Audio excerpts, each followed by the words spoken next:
I've walked through storms in scars and grace. Smile through pain with Damn, I was painted face. Sorry.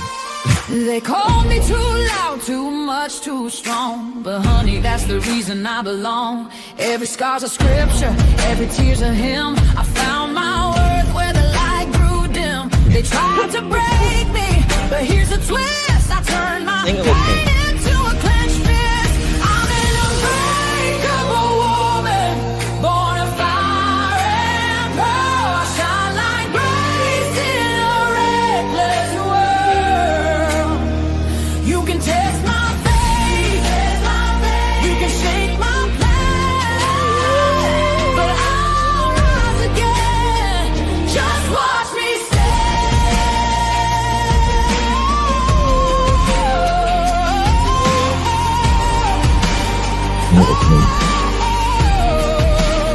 I've been whispered about and written off, judged by the gloss, not the cost. But God don't build weak hearts from gold. He made me fierce and he made me bold. I bend, I pray, I roar, I rise with mascara, tears and battle cries. Don't need your crown, I forge my own. From ashes, honey, I build my throne. I'm an unbreakable soul, dressed in truth and pearls. The fire don't scare me, it lights my world. You can doubt my voice, but you'll hear my name. I'm holy and hood, and I'm done with shame. For everyone called too much, too loud, too real. You're not to anything. You're exactly what power looks like. I'm an unbreakable soul, through the fight and flame. My scars are stories, my strength, my faith. Faith in my heart, fire in my curves. You're ready to commit The that. divine, clutch them pearls. Let's go.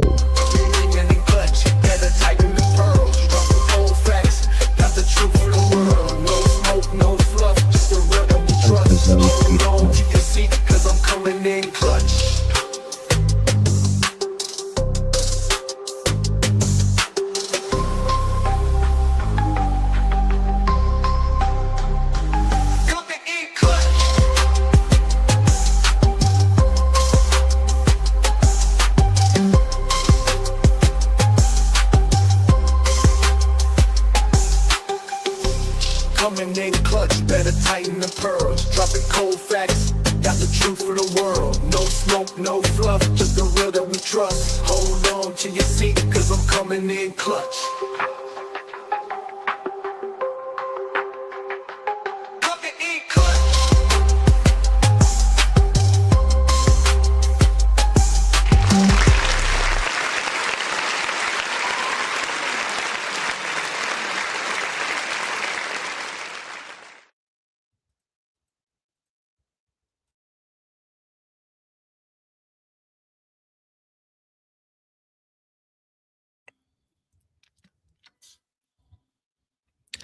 Well, hello, everyone.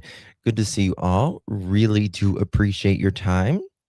You could have chosen to be anywhere on YouTube. You have a lot of options, anywhere on the internet, anywhere in the world, and you chose to be right here. I know your time is very valuable, and I do appreciate you spending some time with me. Today is March 8th, 2026. It is currently 9:57 p.m. on the East Coast of the United States. Hello, my beautiful pearls. Good to see you all. Thank you all so much for joining me. Tonight we're talking about the case of Jack and Lilly Sullivan, who vanished from their Pictou County, Nova Scotia home on May 2nd, 2025. And there has been this a distant family member uh, named Durwood. He's been on the channel in the very beginning, and he spoke a lot of nonsense in the beginning, and he said he was ironclad sure what happened to Jack and Lilly and 90% sure and all of this stuff. And he's been relatively quiet, especially with interviews in the past several months. However, that recently changed. And if you joined us last night, Daphne and I were covering uh, the interview that he has recently spoken out on. And it's very interesting because I truly believe people do everything for a reason. There's a reason behind everything that we do. And I find the timing particularly interesting. And it feels like, in my opinion, Mr. Durwood is stuck between a rock and a hard place. And we're going to talk about a lot of that tonight. Uh, if you guys wouldn't mind, please do me a big old favor and hit that thumbs up button. Would be so thankful if you would do that, and share the live stream out would mean so much.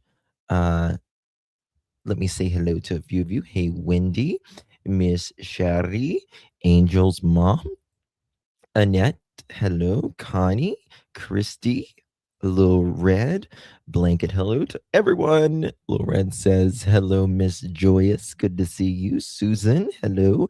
Mama Dukes, Jerry again, Christy, Tina, Angel Mom. Let's see here, Lovey's house.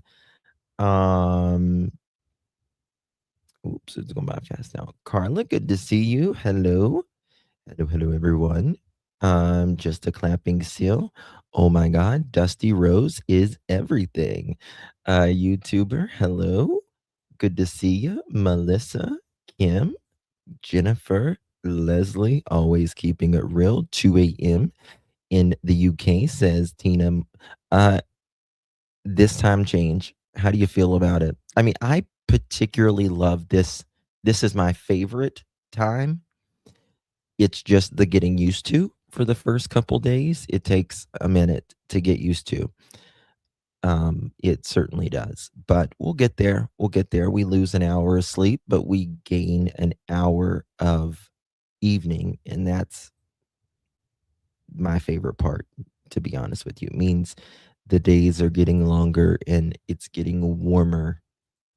It's your favorite time? Yeah. Yeah. What is it?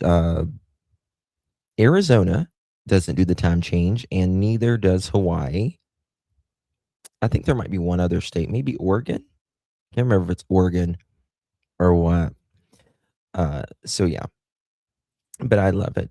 It hasn't changed here yet. Are you? Does other countries do the time change?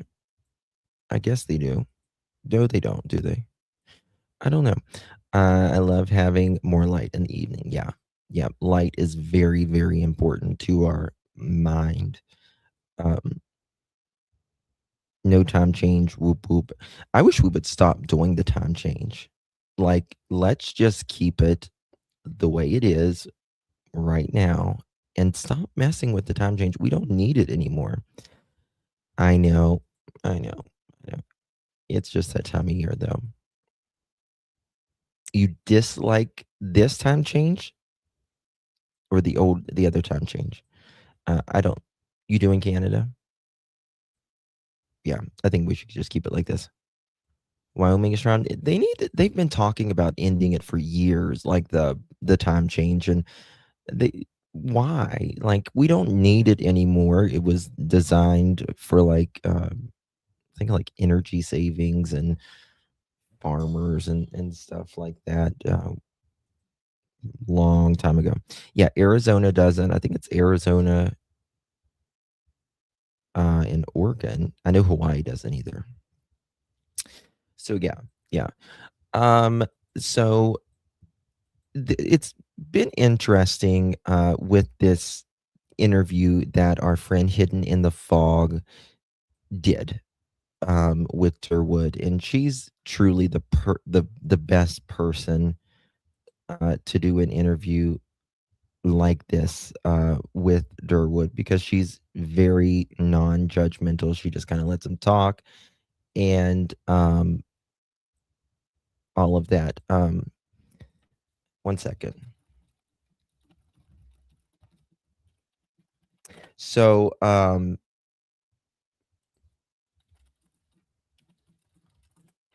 so yeah, and this thing with the vehicle again, it's reported that according to the neighbors, they say that they heard what they believed, or they say they know that it was Daniel's vehicle the night Jack and Lily went missing. And this was a black Kia with a hatchback.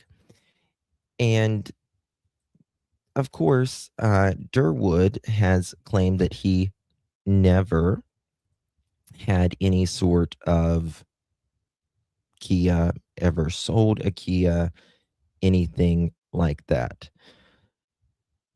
But he did. He did. We know that he did. He sold one in December. And now that these charges are on Daniel. Okay, thank you so much to the person that just emailed me that. I appreciate you.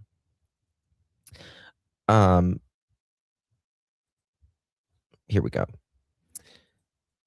I still cannot get over this. I find this very interesting.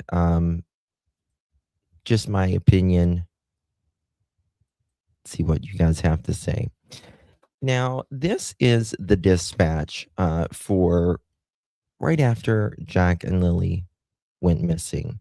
All stations, just a warning, a black SUV just north of the residence and on the left side of the road does not appear to be a CRV, but it is a black SUV. If anybody wants to come up and have a look at that just under the helicopter here now, if you guys are visual, Bravo 3 drove by that on the way in. That's a Kia Sportage. Delta Papa uniform 468. I didn't run it, but was nobody in it. I'm right here. I'll search for you. Yeah, we copied that. There are looks like two individuals walking down towards the lake, ahead of the vehicle, and there's a cabin at the end of the lake. The vehicle comes back to Gregory Diffin from, and then it says 805, go ahead. Always been interesting to me. Am I frozen? I apologize if I am. I'm hopefully YouTube and then we'll fix it soon. So with that, there is a Kia Sportage that Durwood says that he never had, but he is really talking about black vehicles. One is, he says, whenever was, give me a second, guys. I'm just going to pull this up. He says one is from Daniel. He wrote in with his friends with that. And the other one was down at the road when Jack and Lily went missing. Okay. I'm trying to find it. Just give me a second, guys. I apologize. So I can show you this. All right. And this is the one. Whoops. Why is there? That might be why there was two of me. Okay. Here we go. And this is the other one. Maybe. Here's the other one that Durwood, and he sold. And this is a Kia Sportage, possibly needs a new engine, was newly inspected, but sticker is gone. Still have backing paper.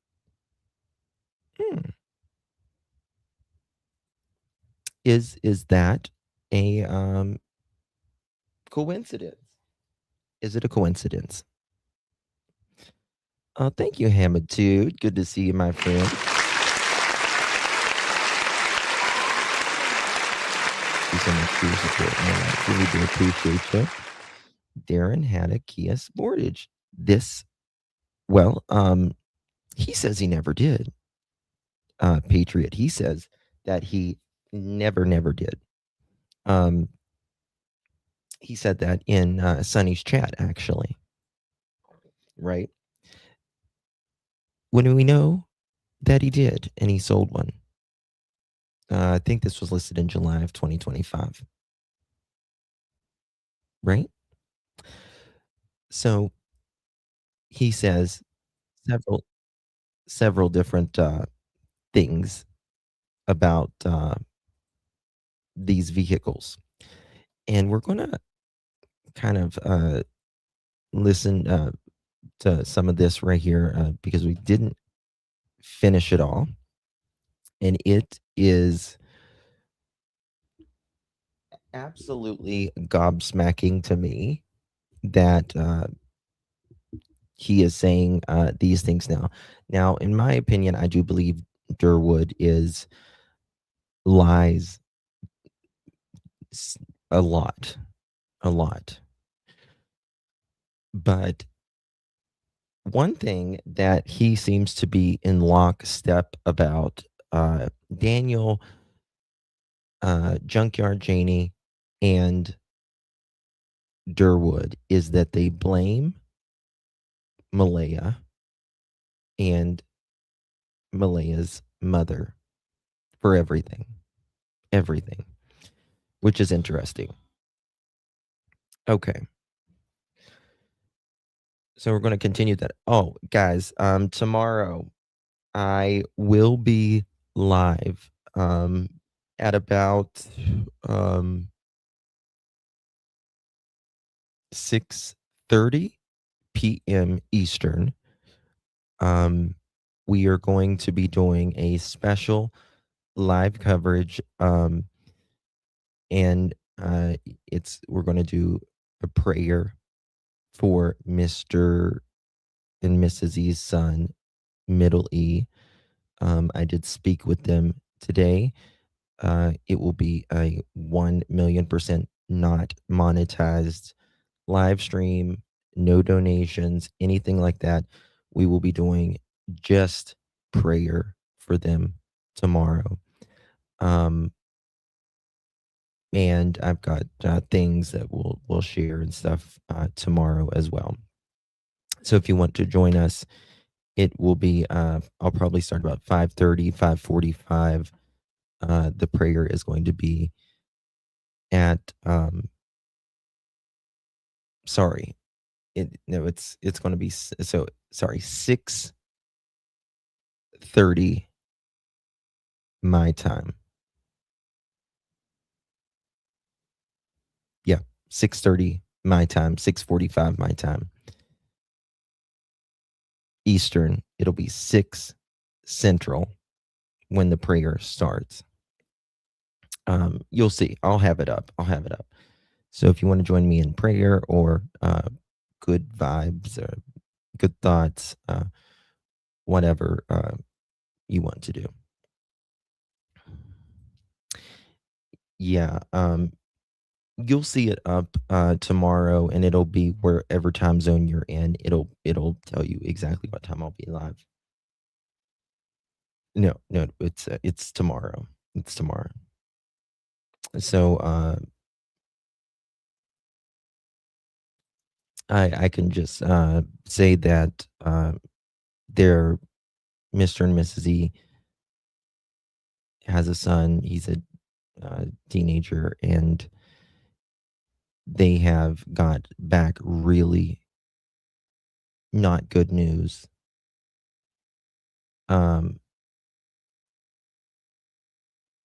For middle E, and the doctors are saying that his time is very limited. But we are going to do a prayer, and we're going to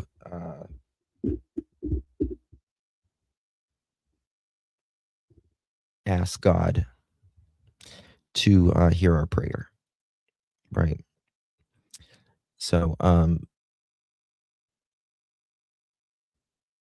we may have a stream from the church tomorrow as well. We just need everyone to pray. He's 17, I believe. I've met him. I've met the entire family. Beautiful, beautiful people. Miracles do happen. Absolutely. Absolutely. So yeah, you want to join us tomorrow? We would love to have you. Okay, here we go. I think a lot of it starts. There's a cover-up going on here, and the cover-up is to cover up what Malaya Brooks Murray knows. And Cindy Murray knows. Yeah.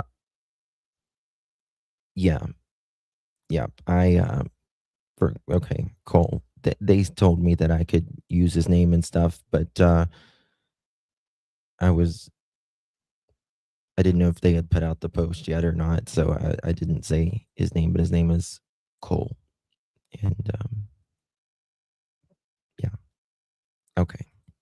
So there's a cover-up, and I don't understand it. There's 100 reasons I believe those children are alive. 100.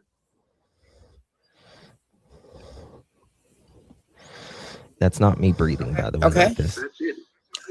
I went through this whole story a couple of times, and it's exhausting, right from start to finish in order. Yeah. It takes me about 3.5 hours to say everything I know. And even then, I got to leave some stuff out about some dangerous people that are around that some people think were involved that aren't. So I think there is a rugs happening here. And again, to me, it's perplexing why they are always blaming Malaya. I think part of it is that they know Malaya is not going to come out and say, "You mother chickens, stop lying." Malaya's, she's intelligent enough to, if you potentially know something, don't incriminate yourself any further. But it's interesting because I used to think Durwood was just a buffoon and really nothing more. I no longer believe that. I mean, I still think he's a buffoon, yes. But I believe that, in my opinion, there's a link here. no, there's a cover up going on, and it's an organized cover up. Daniel and Malaya couldn't organize their damn underwear drawer. Durwood. by a little crew.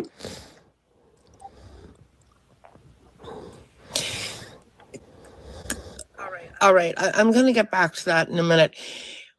I want to ask you something directly. And I said when we were talking about Janie can't organize her dog treats. She can't even organize the dog treats. Okay. This nicotine patch for an hour, and I'd still sell you in for a smoke. Come on back to my place. I want you to look at a urine sample. I think it looks cloudy. It's been so long since someone touched me.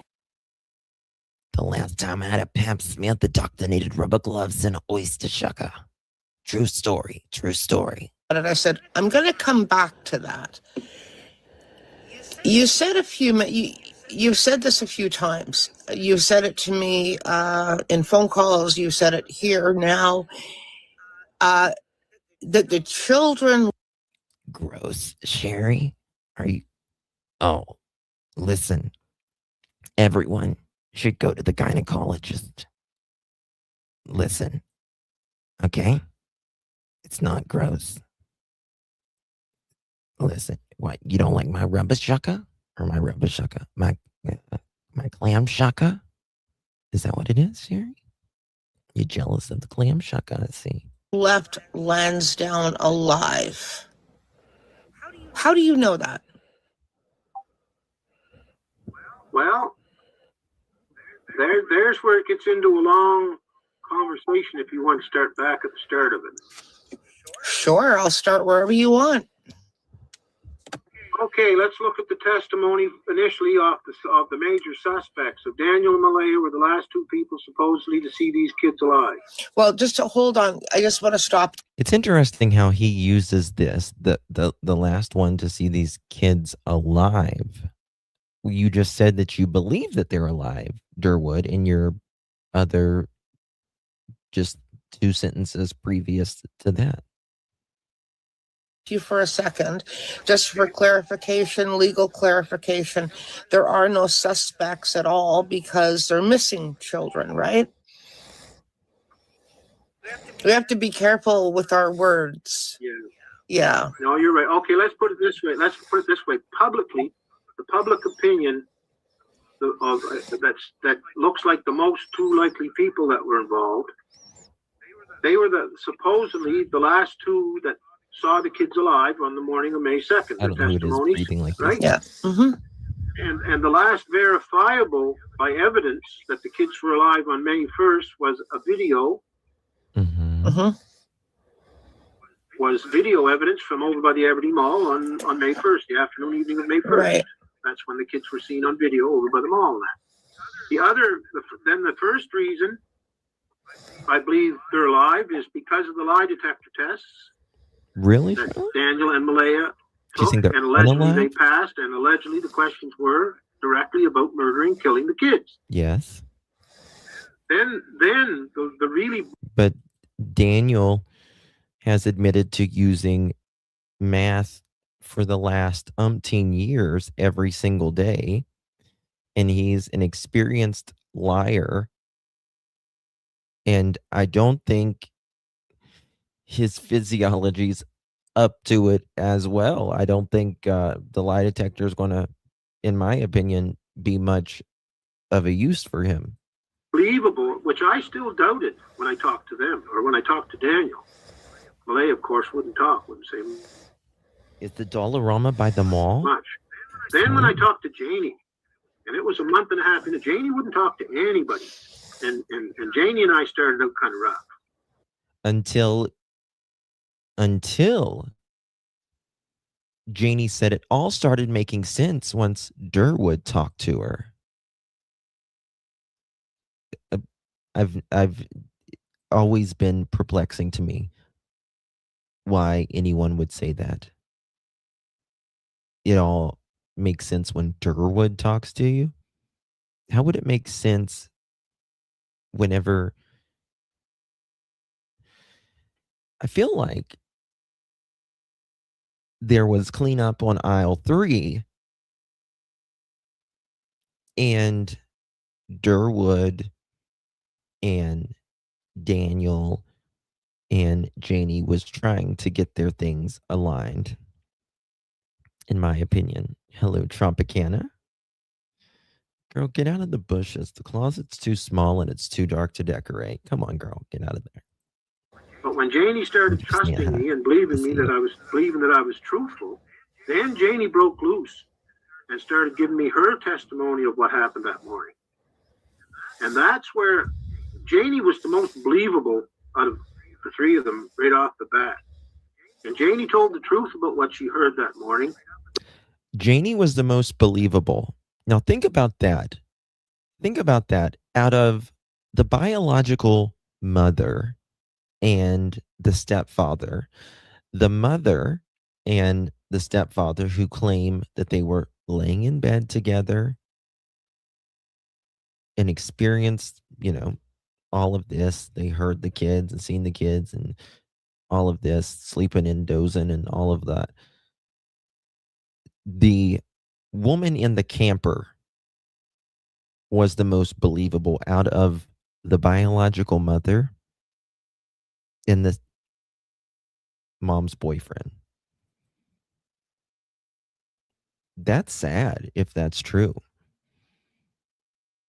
That would be very sad. I have a question in the chats, a poll.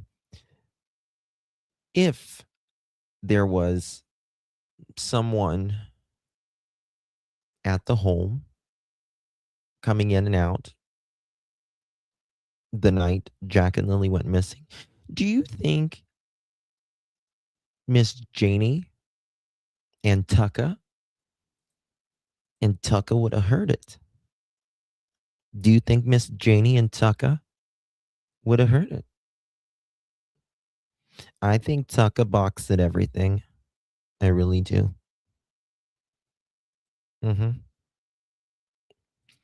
Sure does. I believe Tucka.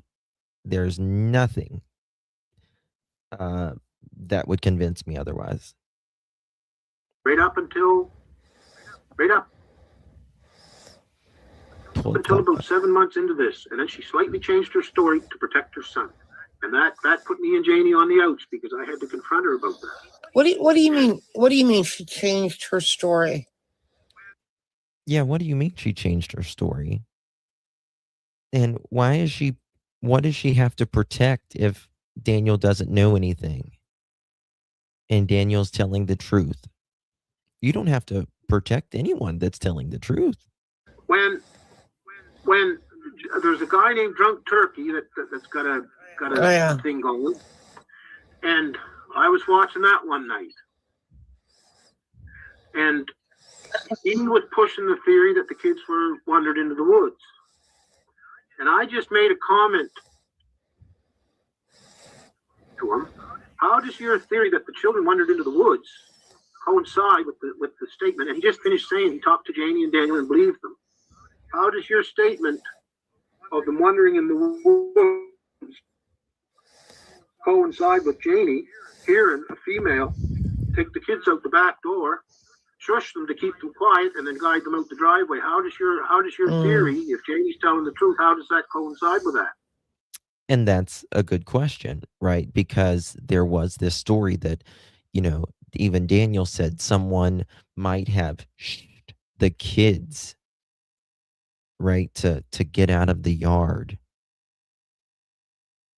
Not going to happen, number one. Nobody really thinks that these kids are in the woods where they've searched. Now, are they in the woods somewhere? Yeah, I would think so. I don't think that they're most likely in the woods where they searched. I certainly don't believe that they walked off on their own accord. Janie doesn't believe that they walked off. And Daniel now says that he doesn't believe that they walked off. In fact, he said he was 100% sure that they weren't in the woods where they were recently searching, right? So there's that. What did Lorenz say? Why rake the tire marks out of the driveway? More importantly, why say you were raking and doing all that night and then say you weren't. He talked to Janie and then he lit right into me online saying that was a lie. And that's why he didn't like people saying stuff, because nowhere in the documents to Janie denied saying that at that point. She denied any of that. But the problem was, I hooked Janie and Belinda Gray up in a phone call. Neither one, they were stubborn. Neither one of them wanted to call the other and talk it over. And I convinced them to talk it over, that it would be a good thing. In that phone call, Janie told Belinda Gray that she heard a female who she thought was Malaya at the time take. Well, this is the thing. Why would Belinda want to talk to someone who's just going to say the same ass lies? The same lies. Belinda heard, saw with her own 2 ears and eyes about Janie not wanting to let them in, saying, my dog's in there, right? My dog's in there. Well, if the dog's in there, take the dog out, right? We know that. It's not rocket science. I don't believe the kids were in there. But I do believe there's a reason she didn't want them in there, and she made an excuse for this, in my opinion. Kids out the back door, shush them, and guide them out the driveway. Hold on, what did he say? And Belinda Gray, I heard a female who she thought was Malaya at the time take the kids out the back door, shush them, and guide them out the driveway. Okay, how can Malaya... All right, let's think about this a second, folks. How can Malaya take these kids outside and them and walk them out the driveway whenever Daniel said she was asleep? He was not even close to being asleep. Malaya says she was awake, Daniel was asleep, but regardless, they're in bed together. Janie says she hears Jack and Lilly outside playing, right? And then how can Malaya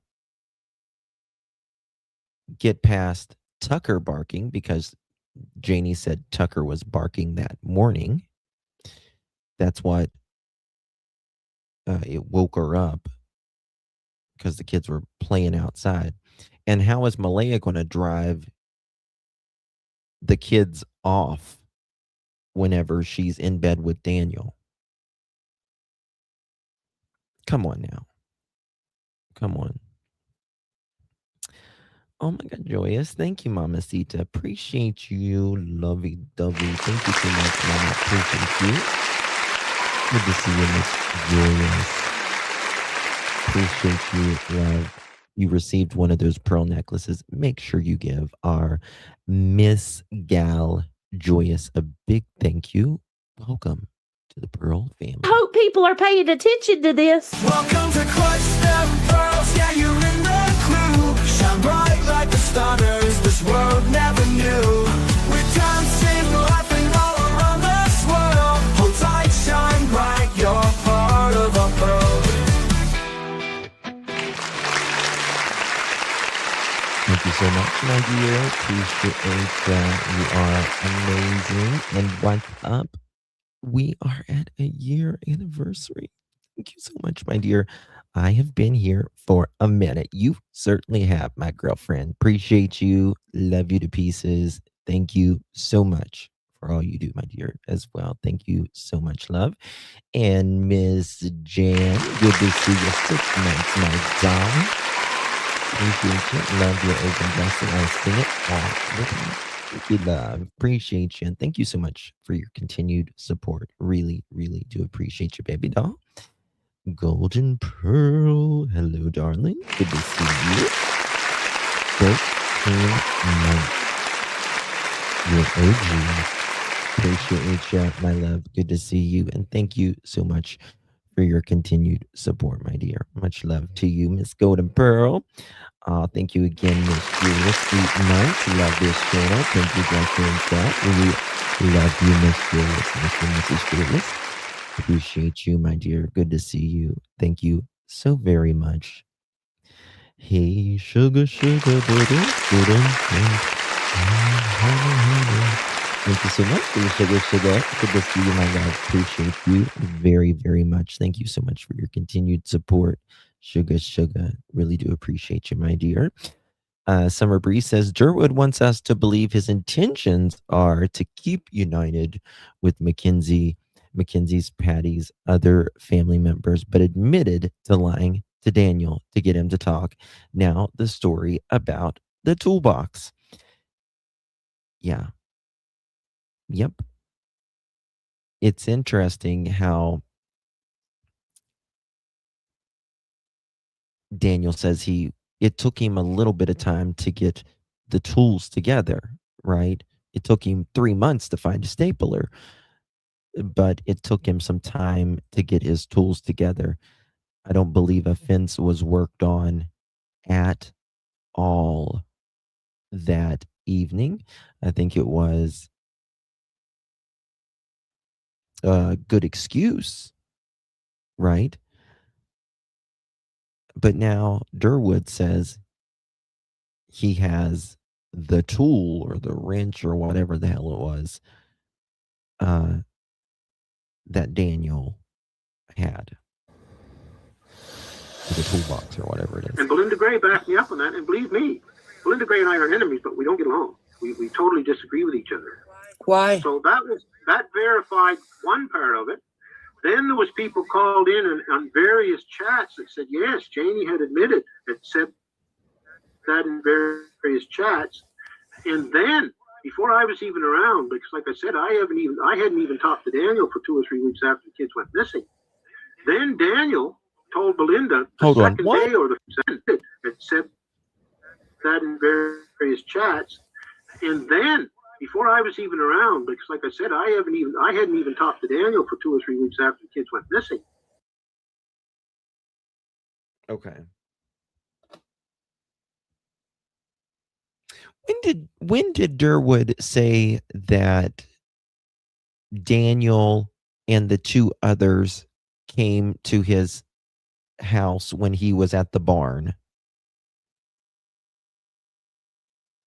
But in DW's last interview with Hidden or Sunny, did he say he thought the kids were buried in an outside box, in a box outside the search area?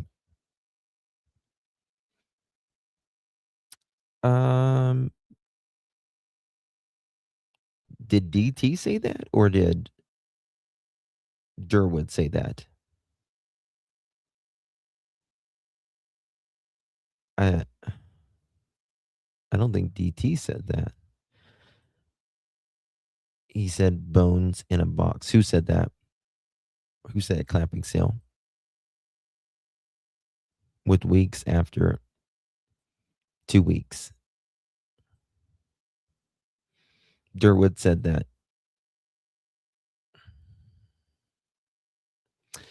I'm telling you that it wouldn't. It doesn't actually take much to. I mean, when this is a trigger warning, what I'm about to say, but it's the truth. Bones in a box outside the search area. It would not take much for Jack and Lilly to be in something very small, right? You can fit an average size adult in a luggage. In luggage.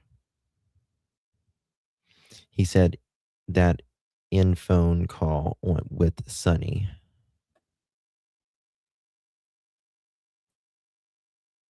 I find it very interesting about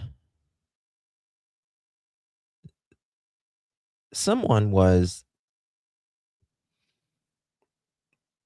allegedly with Daniel the night the kids were removed. Do Fishers have boxes? They have what, they like tackle boxes, or is that what you? Oh, I forgot to add that Durwood claimed, I heard this yesterday, that he is in possession of the toolbox. Yes, yes.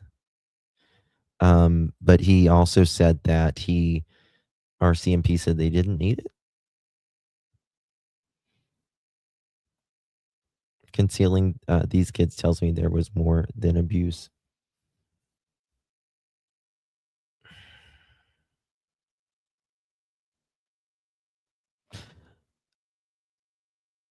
One thing that's interesting to me is I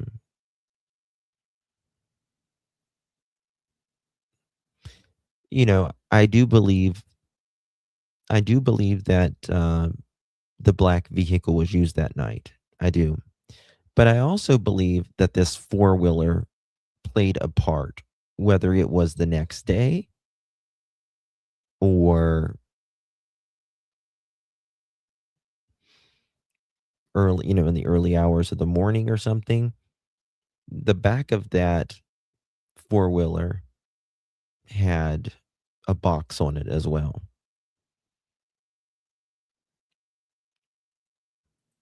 Then Daniel told Belinda the second day or the first day, the day that Belinda landed at the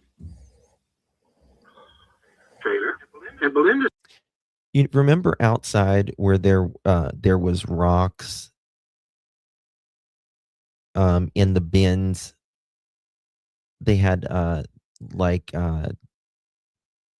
don't want like I don't know if you call them Tupperware or the the bins, the storage bins. They had rocks and stuff in them. That's where my mind goes. To be quite honest with you, that's where my mind goes. Said that Daniel also told her that yes, Mom heard the kids being taken out the back door by and shushed by a female, and Daniel told Belinda Gray that on the first day they were missing. So that was verified. Thank God. There was a lot of other female, and Daniel told Belinda Gray that on the first day they were missing. I also told her that yes, Mom heard the kids being taken out the back door by and shushed by a female, and Daniel told Belinda Gray that on the first day they were missing. No, he didn't. He did not tell them that the first day that the kids were missing.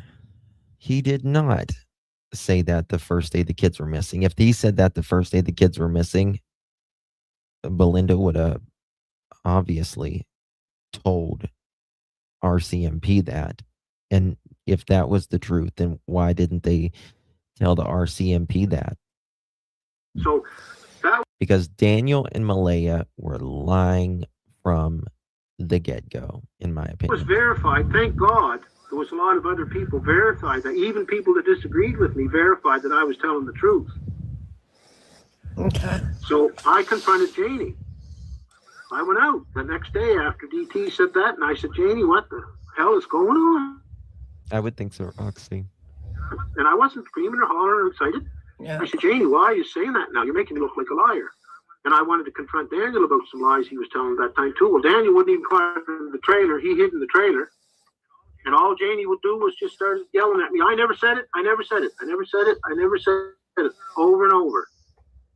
So Janie and I haven't communicated since because Janie's pissed off. So this is the thing. This is the thing. Janie, why are you lying? Why are you lying? Because people know that you've said you might have heard someone shh the kids. Daniel said it as well.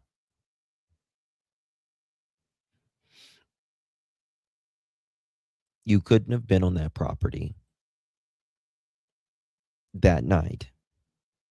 I don't care if it was damn 2 o'clock in the morning. Tucker is going to bark like a mofo. That vehicle is loud as hell. It needed a new engine.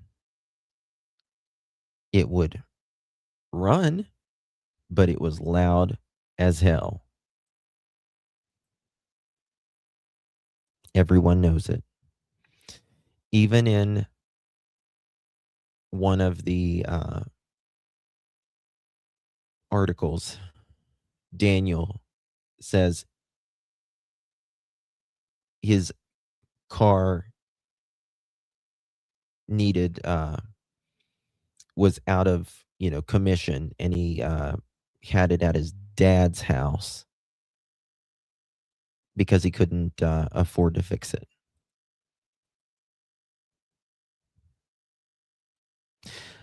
Baby kisses. In the Subaru, it was the exhaust. In the Kia, it was the engine.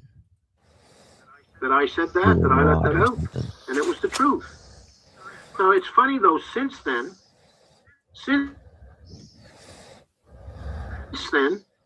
Janie said a couple of times that I'm full of shit, but since then, Janie's story has said exactly what I've been saying all along. She says somebody took the kids and that they're alive.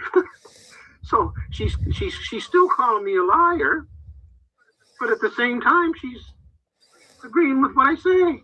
Right. So, yeah, I'm confused. I'm confused about it, yeah. But I still, I'm not going to say Janie McKenzie's guilty when I know she's not. Or at least when I believe she's not. Do you believe that Jack and Lilly are still alive? And I believe the reason she told her story, changed her story a little bit, is because she found out that Daniel was doing a little shit, some bad things, but she...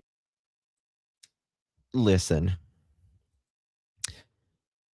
if you had a head and 2 brain cells, you knew Daniel was doing something. Come on, Janie. Come on. DM traded toolbox with Jordan in exchange for paint? Yeah, he didn't answer. Didn't Janie say there were cars racing up and down the night before? Then it was motorcycles. Yes. Yes. Doesn't realize just how bad some of the things I believe Daniel... he knows She thinks something. she's covering up for Daniel doing something minor. But Daniel was doing some pretty dirty stuff. Okay, so my question to you is, What's pretty dirty stuff? Durwood. What's pretty dirty stuff?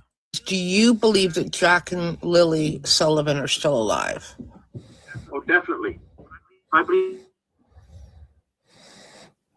he's stronger today that they're still alive than I did when I first started getting suspicious. Yep. Okay, because a few weeks ago, when you and I were talking, that was, I think, the first time you said to me, those kids, when those kids left Lansdowne, they left a lot. They were alive, and then you added in there. Listen to this. But I don't know now because it's been months, so I don't know what's happened to them since. So.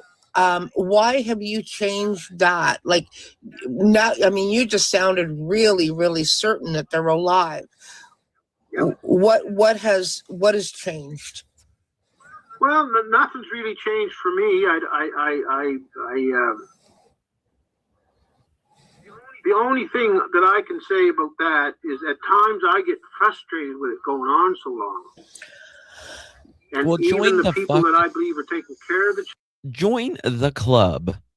Join the club, Durwood. How do you think Belinda feels? Right? How do you think everyone feels? Join the club. But guess what?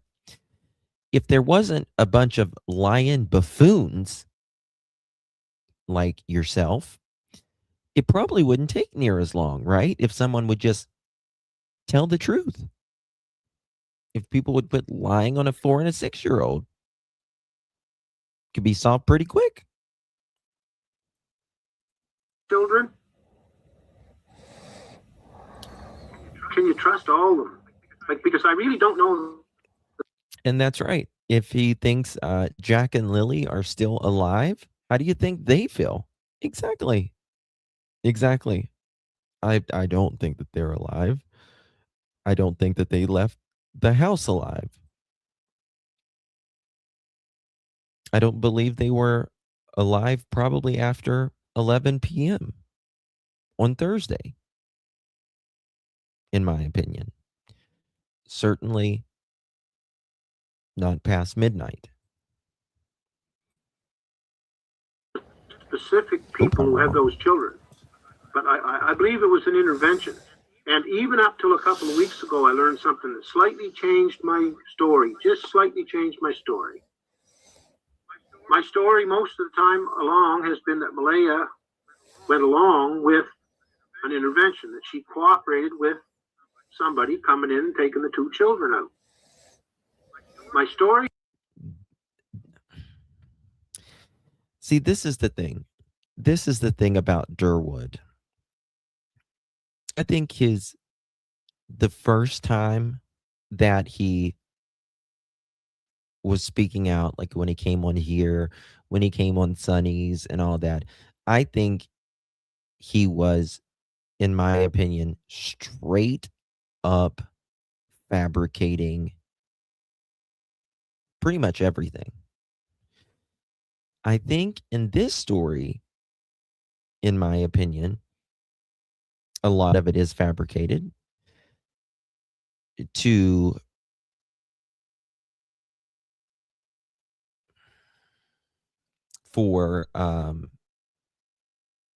he blames Malaya, he blames Malaya's mom, and he still,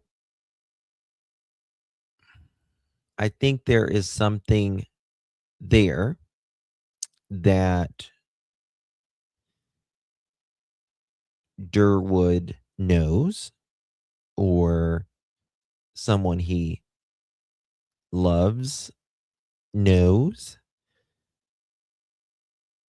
because I don't think if what he's saying is true, that Patty came to him about talking about, co-signing for a vehicle, or that Jack and Lilly was getting banged up from Daniel and he should talk to Daniel. And then Daniel randomly shows up a couple weeks later after Jack and Lilly are missing in a black vehicle with a male and a female.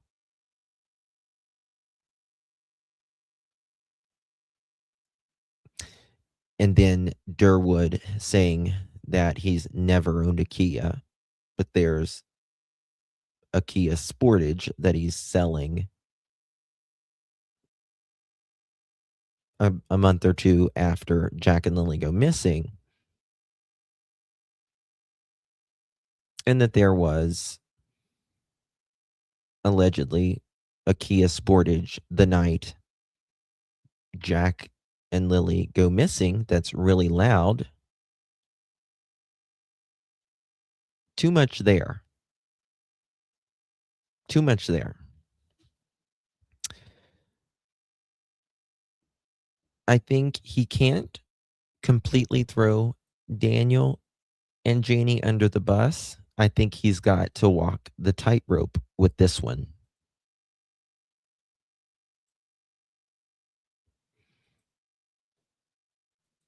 He has slightly changed. I think Malaya cooperated up to a point, but then she did the same thing she's done multiple times before. Right when somebody came to take them and the children out of there, she changed her mind. She's done that multiple times before. And I believe at 8:30 in the morning, she knew somebody was coming to take the children out. But at 8:30 in the morning, I think she changed her mind.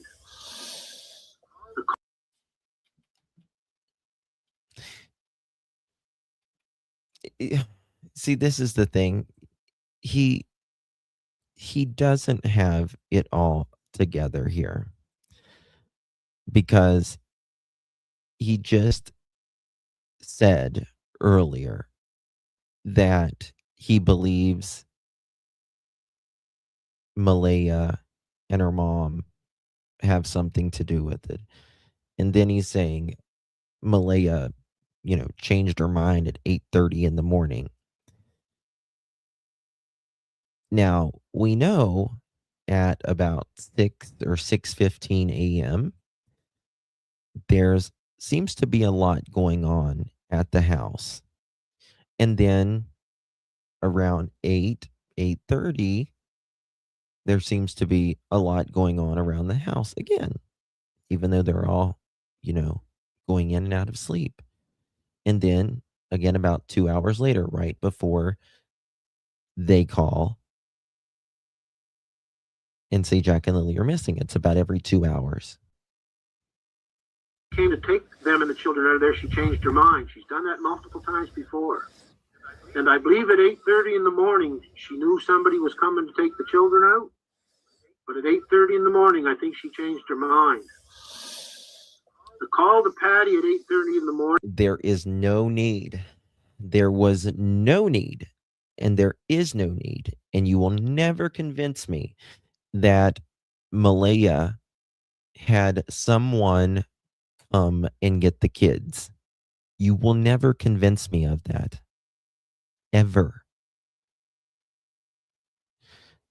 To save them or protect them or anything like that. Never. And Durwood knows that. Durwood knows that.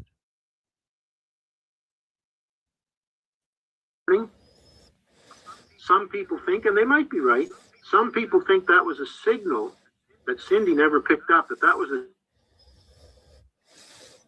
signal to Cindy that the kids were out in the yard, come and get them. That could be right. But I think more. Cindy was not there. She didn't get there until like 1 o'clock, 1:30. Or that was a call to Cindy to say, Mom, I changed my mind. Tell them not to come and take the kids. And I believe that call never got through. And I believe that the people landed to take the kids. And I believe they just told Malaya, no, that's enough of this shit. We're taking them. And they took them. That's what I believe. You're full of Okay. shit. So you believe too, obviously, then, that there are people out there that do know the truth.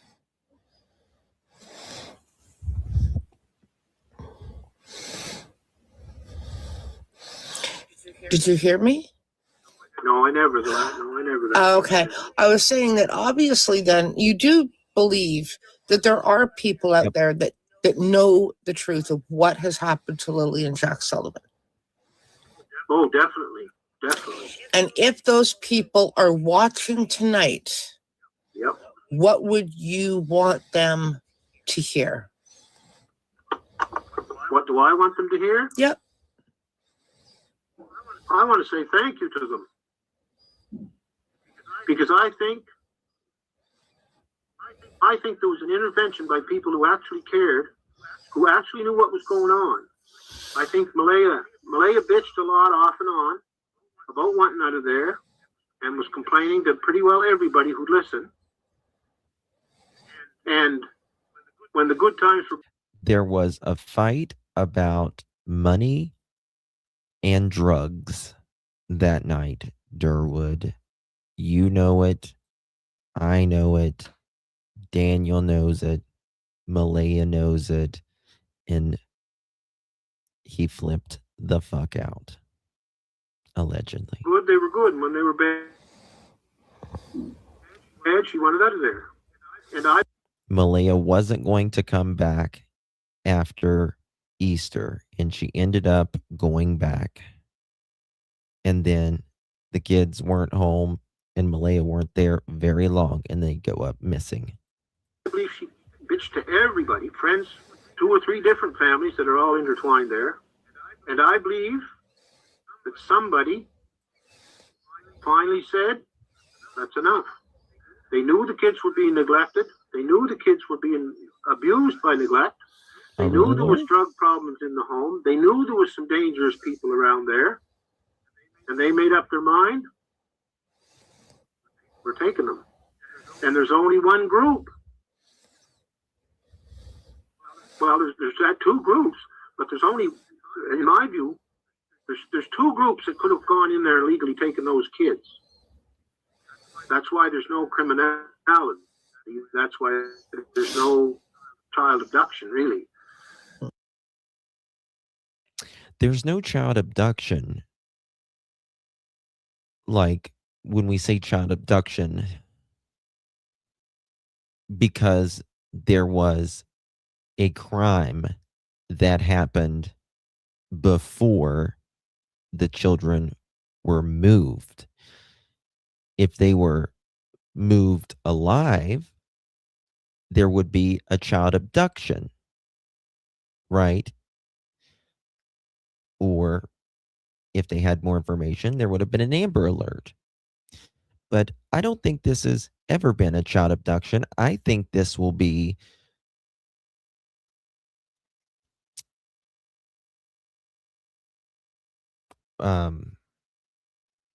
what's the charge?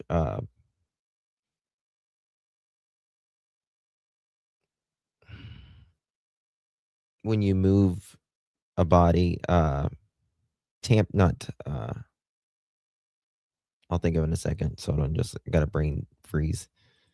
And, I mean, one is Canadian CPS and the other is native CPS. And everything I found out after that, when I... Yeah, like abuse of a corpse. But there's it's another. That's the reason. That's the reason there's not a abduction or anything. Daniel says he believes it's criminal. I first started suspecting an intervention. Everything I found out pointed to Malaya's native relatives did an intervention and took those two kids. And this is what I want to say to those people that I believe took those kids. It all kind of I goes want to hand say in you're hand. goddamn heroes. You saved those kids' lives. If those people hadn't have taken those kids out of there, I don't think those kids would have been alive very much longer. You don't believe they're alive now, Durwood? Because there was some goddamn child predators hanging around there. Oh, great. Great. So now Durwood says there was child predators around Jack and Lilly. Oh, Charlotte, he is the biggest racist and homophobe and all of that. Oh, he is the shining example of that. Like 101.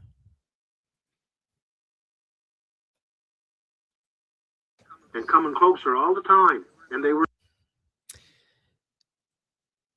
And listen, I used to not. It would not surprise me. I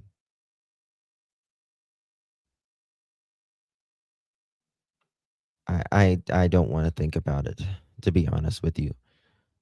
But after hearing Daniel's behaviors and allegedly just how aggressive Daniel was, you know what I mean, with women, and the things that he said about women, and that he wouldn't stop and he wouldn't quit.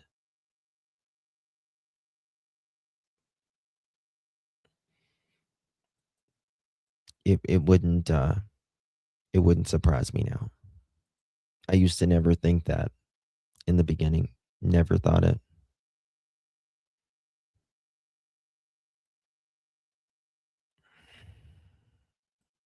invited in through the drug business. Daniel getting into drugs, invited some bad drugs into. Daniel wasn't getting into drugs. He wasn't getting into it. They invited some bad people into their home and getting too close in their lives. And I believe that some of Malaya's people knew about that. They found out about that. because those people are very, very informed about the drug trade and very informed about what goes on. So I Durwood, your son is friends with Daniel, and they talk all the time. They've been best friends since high school. Your son puts up chickens with math pipes in their mouth. I showed it yesterday. Kind of takes one to know one, doesn't it? That's what I believe. I believe it was an intervention by native CPS, and I don't believe it was. This is the thing. He is, in my opinion, lying his ass off here. He doesn't believe this. He knows this is bullshit. But some of the things I believe that he is saying to get ahead of, especially about the vehicles and all of that. Done by the Hispanic government or council. I believe it was done under the table, and I believe those children are alive, and I believe they're well taken care of right now. And as far as this stuff, bring them home. Do not bring them home to Lansdowne. It was no place for kids. Well, you don't got to worry about that. You think Daniel or Malaya would get Jack and Lilly back? If they were found today, Malaya would not have Jack and Lilly. Certainly, Daniel wouldn't have Jack and Lilly. That's ridiculous. They wouldn't have them. They don't even have their kids that are not missing. And I mean, even Meadow was in trouble too. So no, I want those. If those children are where I think are not where, if they're with the people I believe they're with, I think they're safe. I think they're alive. I think they're being well taken care of. And God bless the people who did it. And the only thing I wish for, I think the laws are getting changed. And the only thing I wish for is, please, it would be so great to all the people that are so concerned over those children to show the public proof of life. And let me tell you, Pink Warrior, good to see you live. How you doing, girl? I can try to get in these cases eventually. Amen. Yes, and thank you so much, my love. Good to see you, Pink. Thank you so much, honey. Listen, Jack and Lilly are going to get justice. They really are. They're going to get justice. In my opinion, even though the charges of Daniel is unrelated, I think it's part of the justice, in my opinion. Again, unrelated to Jack and Lilly, but I believe it's part of the process to a means to a destination, right? Many times, for instance, like an investigation will start out, like, you'll have a civil suit that starts out, and then, they get investigating and stuff, and then it becomes criminal. But I do believe it's a means to where we're trying to get.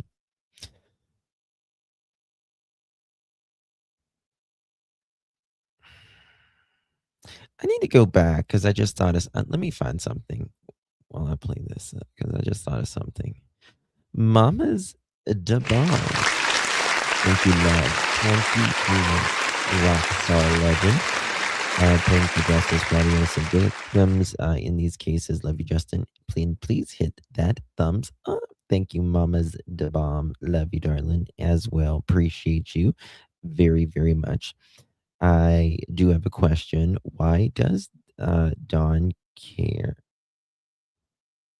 You mean like Durwood care about what happened to Daniel or Janie when he didn't see them for 3 freaking years?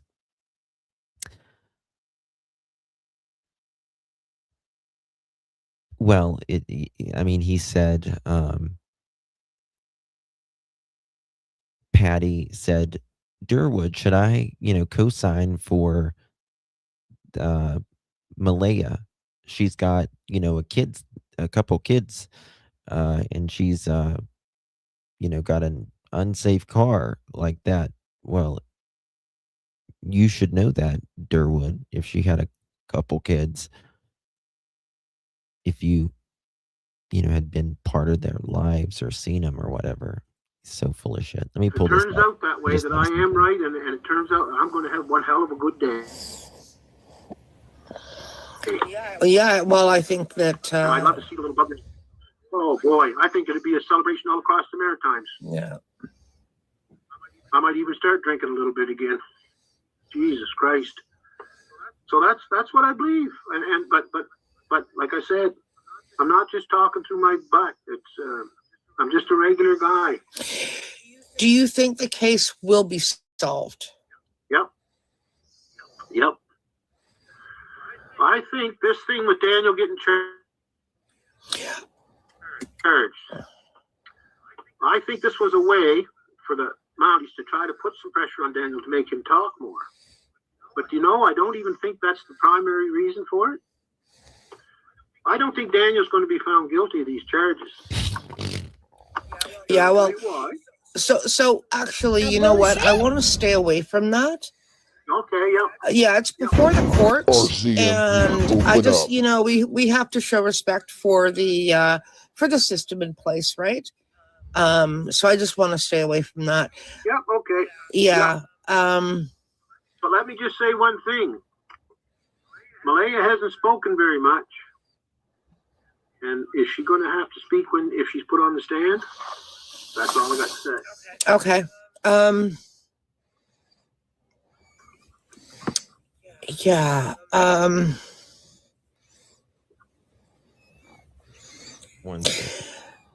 Well, I don't have an awful lot more questions.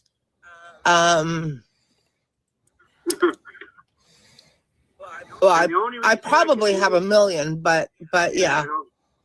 The only reason I came on here, Susan, is because you and I have talked quite a bit privately. We have, yeah. Confidentially.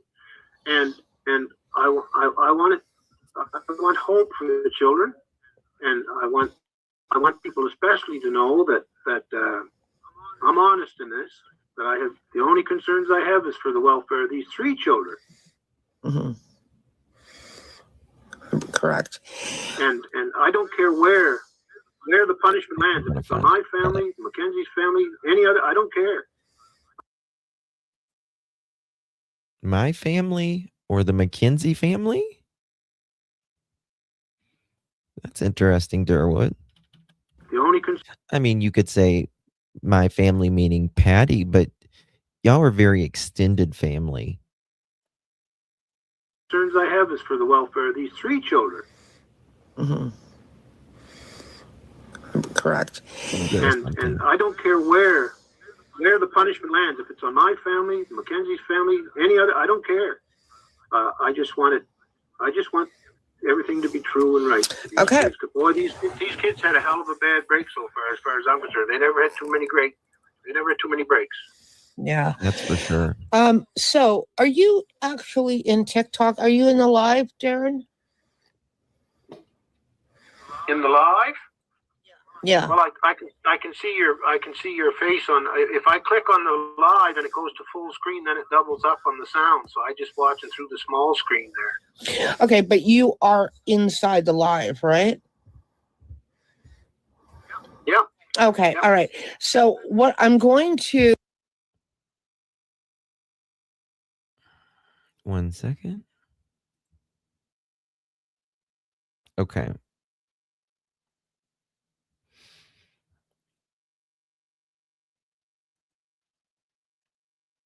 happens to be connected to. Okay. We're going to come back to this in a second. This is very interesting as well, but I want to go to this real quick. All right. Mr. Durwood talks about, yes, Patriot. He's very much so. Mr. Durwood talks about tools in a toolbox.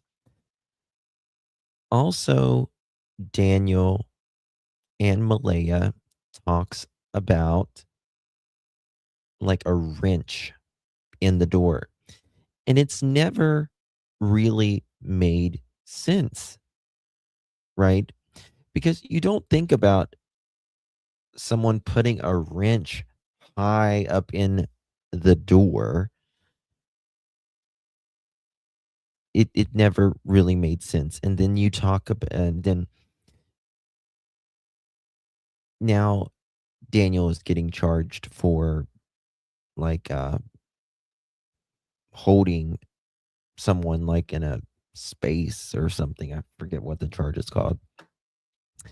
But then in the documents, it's very interesting. Not it, well, in the documents as well, but in Daniel's interview, he talks about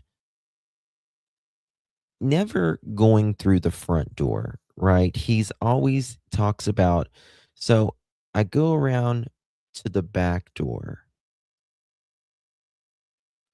Because I believe he talks about the front door being locked or there's a wrench on it or something like that. Well, if there is this wrench on it or wherever it is it on the inside? Is it on forcible confinement? Thank you. Is it on the outside? Because if it's on the outside and Daniel could have taken it off and went through the front door, right? But he talks about when the kids first went missing, he always goes around to the back door. To the back door. The front door was broken. The front door was broken? Okay. So look at this. Section 21A. When DM, that's Daniel Mathtel, was looking for the kids, he opened the front door. DM on Thursday put a wrench on the top door. It did not fall down. So DM said they must have went out the sliding door. The sliding door was closed, and it normally, if the kids went outside, the door was left open.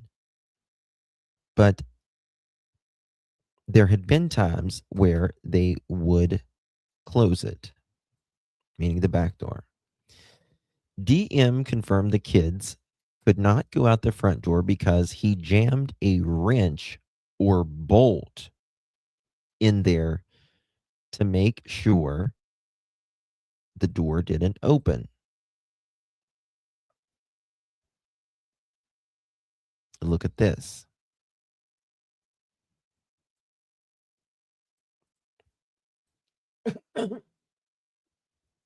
Okay.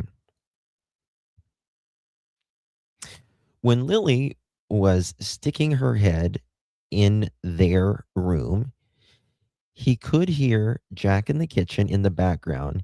He did not see him, but said he was usually loud and clumsy, so it was easy to hear him. Redacted. They look like they like to eat and snack all the time and sometimes stash away food.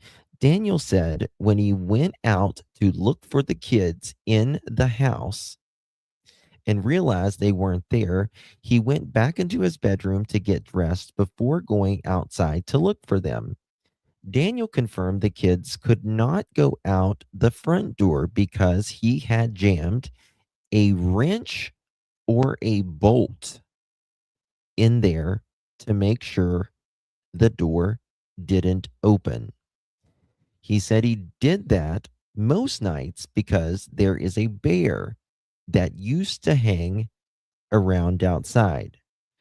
That morning, he had to rip the door open to get out, and the metal piece fell on the floor.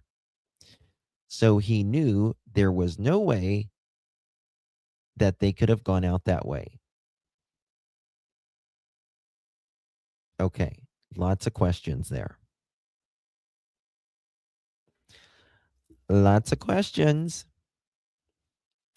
Number 1, was it a wrench or was it a bolt? Now, think about this.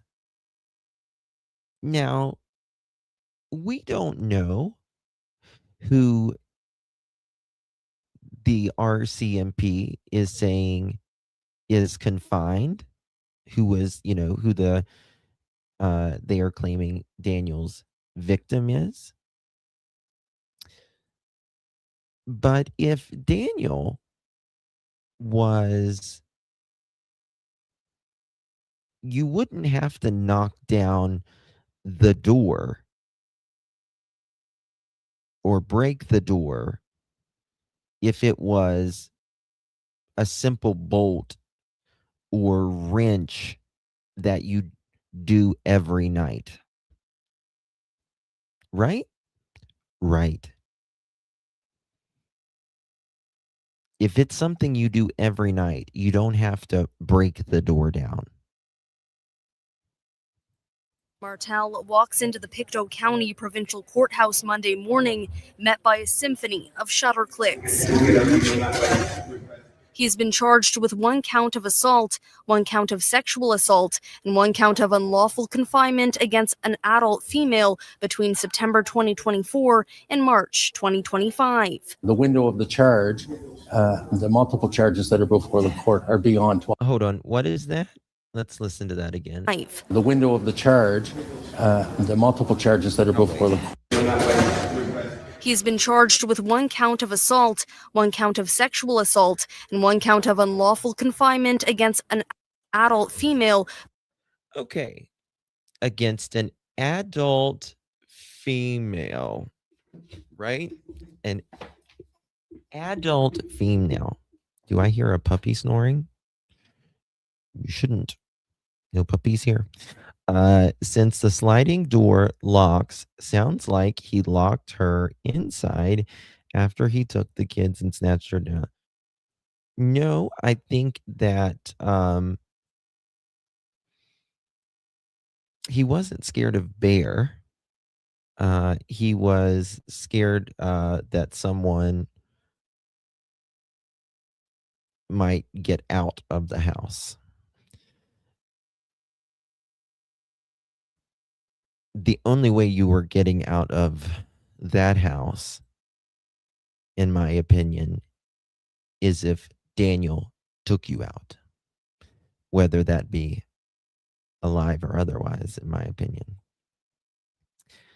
Because he says, Daniel confirmed the kids could not get out of the front door because he had jammed a wrench or a bolt in there to make sure the door didn't open. He said he does that most nights because there is a bear that hangs around outside. That morning, he had to rip the door open to get out, and the metal fell on the floor.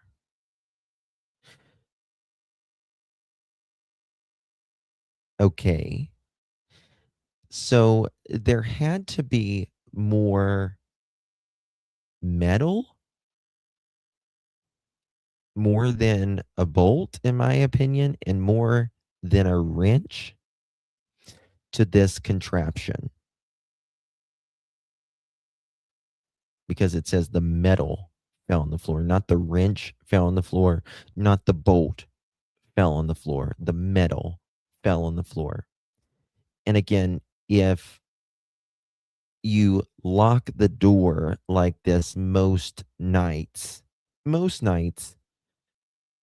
you don't have to break the door. You don't have to rip it.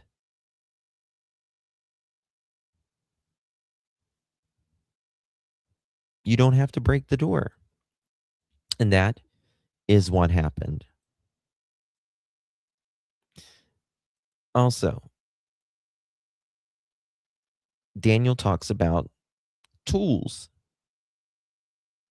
When he gets home after 4:00, when he's helping his mom fix this fence, it took him a little while to get these tools, he says. Now Durwood is saying he has this toolbox as well. 1 second here.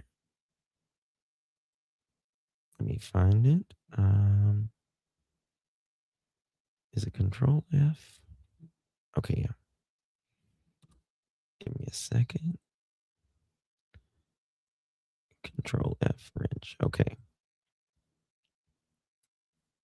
Court document. When DM was looking for the kids, he opened the front door. DM on Thursday put a wrench on top of the door. It did not fall down. Okay, this is what Malaya says. And so take a look at this. Malaya said this in the documents that they released. Malaya again recounted. Malaya provided a fifth statement by May 9th. Malaya, the following is the summary. Malaya again recounted what happened on Thursday night before the kids went missing. She said she put Lily and Jack into bed and then went to bed with Meadow. Redacted. She continued to what happened Friday morning, which was the same account she provided in her previous statements. In addition to what was already said, she provided the following new information. She said when Daniel was looking for the kids, he opened the front door.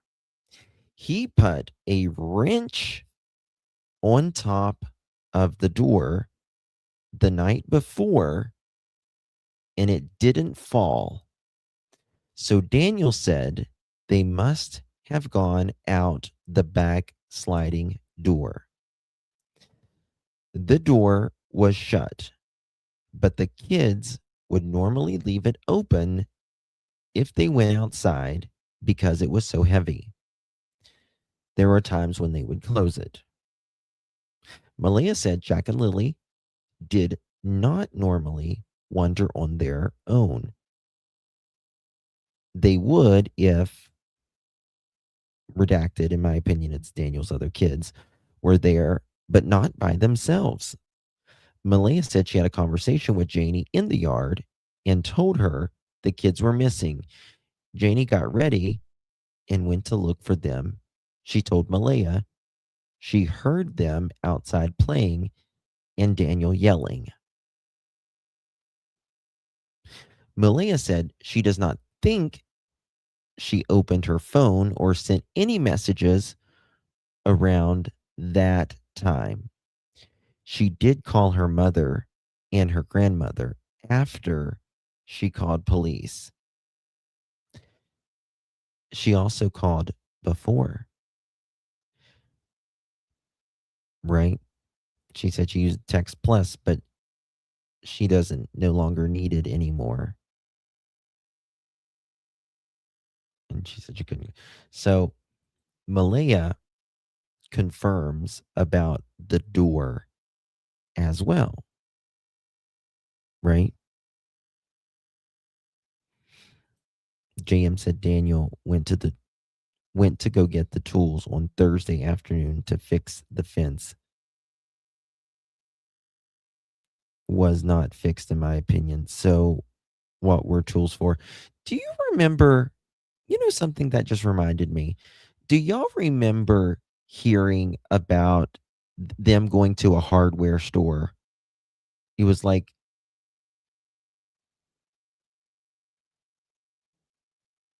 about getting tools or supplies or some shit.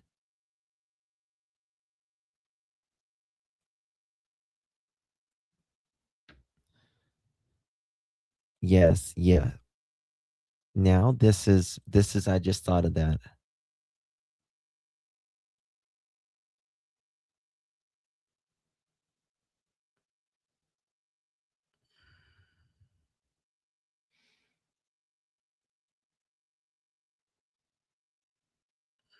My ex used tools on door to lock me. I remember looking at on Google Earth which store that was. I can't remember what store it was though.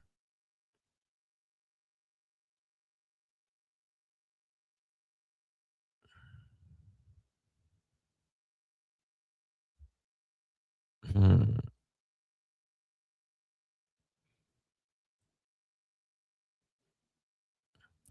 Picture of chicken wire early on in backyard. I need to remember. Called Proudfoot? That's right. Okay. When y'all were saying Proudfoot, I was I was thinking of the case. You're right. It was Proudfoot's. Hold on one second.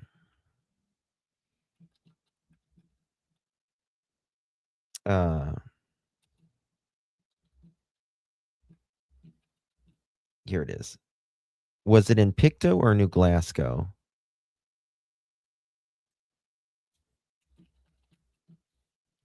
I can't remember if it was. Hold on, I've got it right here.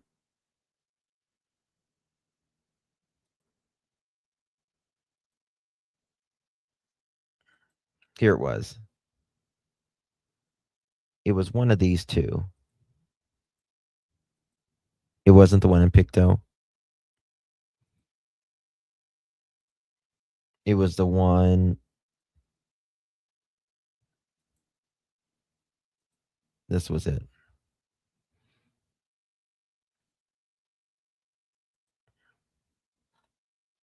Yes. Now,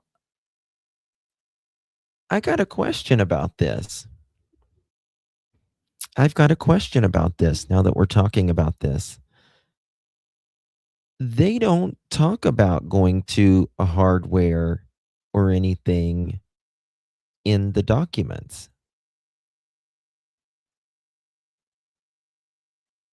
So when did they go to this hardware?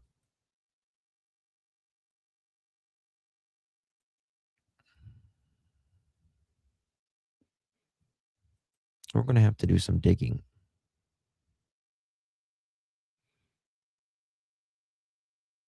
Oh, 1,000%. 1,000%. This is it. It's all a made up story.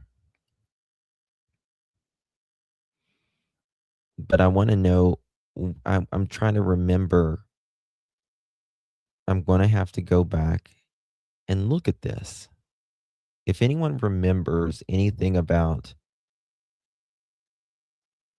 the hardware, whenever they said that they went or whatever.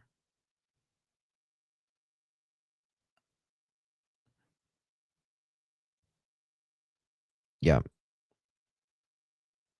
Yeah.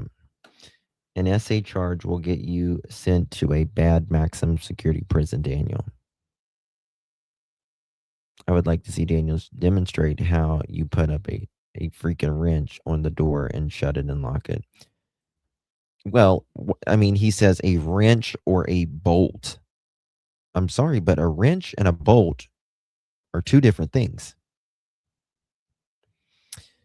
Well, you would think, right, YouTuber, you would think Thursday afternoon. But in the documents, there is there's no hardware mentioned. Daphne's on here. Yeah.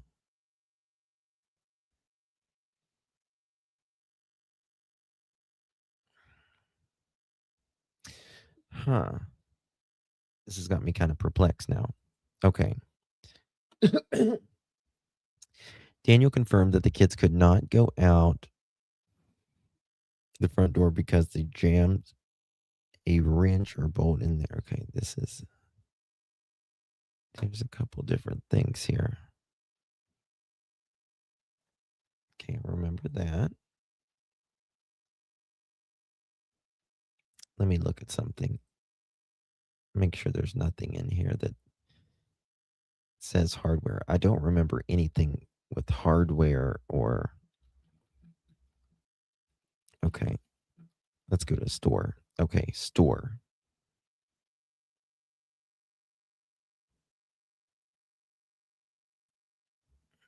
No, I just need store. S-T-O-R-E. Okay. It's not right. Oh, I'm looking at the wrong one. That's why. 1 second, guys.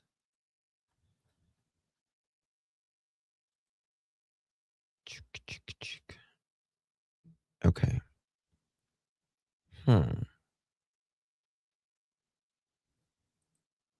Yeah, we're going to have to dig on this one. Store. Okay. They will speak to anyone in the store. We know that part. It's still not the right one. Damn.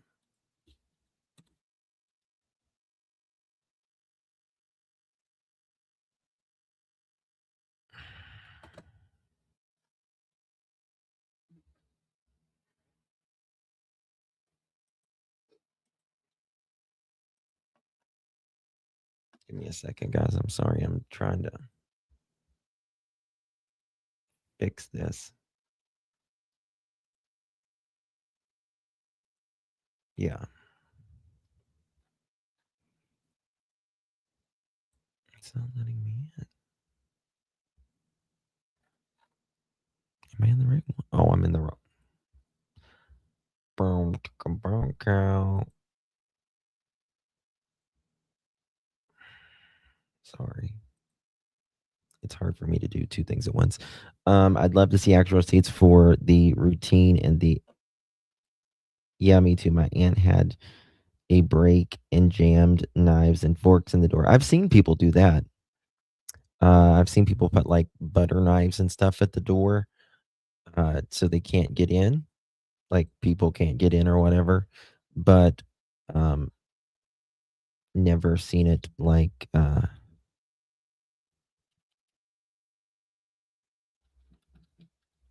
Let me see here. Okay, I don't see hardware. What's another word for hardware? Let me see. Proud. No. Let me see here. Wire. No. Okay, there's chicken is mentioned. Jack had a habit of going around. Okay. 7 a.m. went out to feed her chickens. Okay. 7 a.m. feed the chickens. Was letting my chickens out. Okay. I don't see anything about wire. Let me see about the word fence. Okay. When DM was not working, he would help his mother with building the fence and bring in wood. Okay.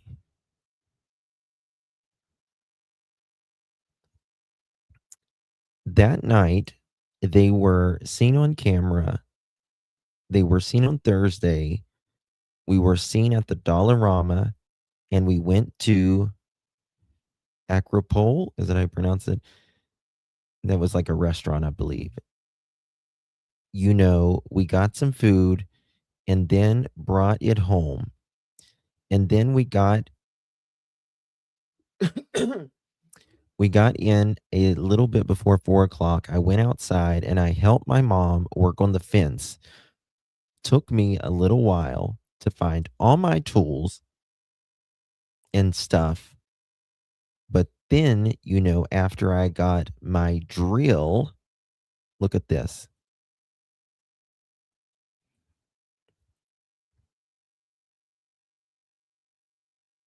But after I got my drill and everything else, and I helped mom work on the fence for quite a few hours until it was just coming on to get dark. And then after it was dark, I came back inside.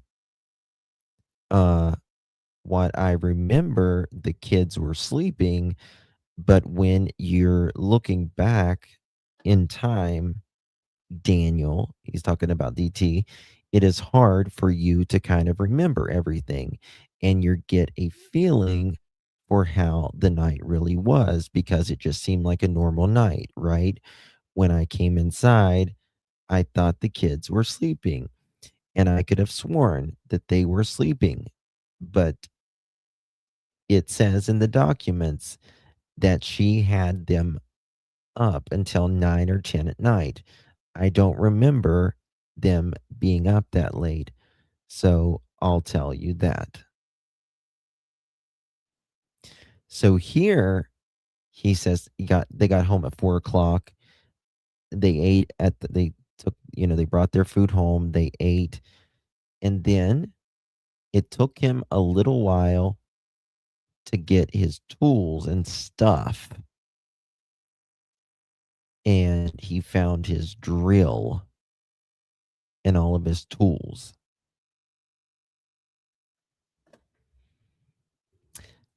Right. If you got home at 4 o'clock, and let's say they ate, right? 4 o'clock, 45 minutes to eat. And that's, getting in, getting everything, feeding everyone. There's no way. There's no way because it's almost 5 o'clock then. It's 4 o'clock, you get home, 4:45, you're eating and all that. And then it takes you a little while to get your tools. You couldn't have worked more than like an hour and a half outside if you were. There's just no way. No, they didn't feed the kids. Hell no, they didn't. The only thing that they fed was their habits and themselves.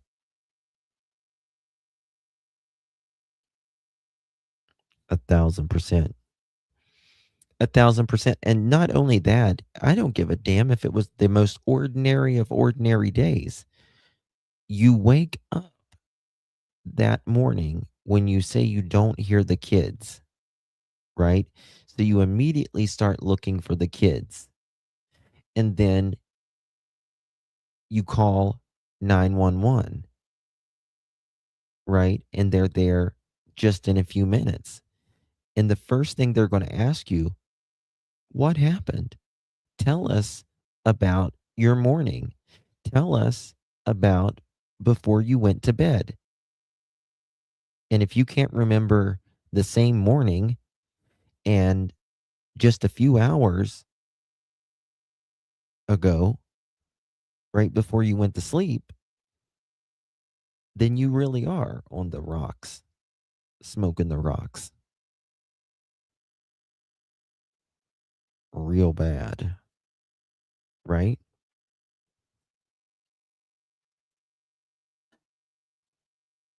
I think they took a nap and then called police. I think they were fighting like fucking animals. That's my opinion.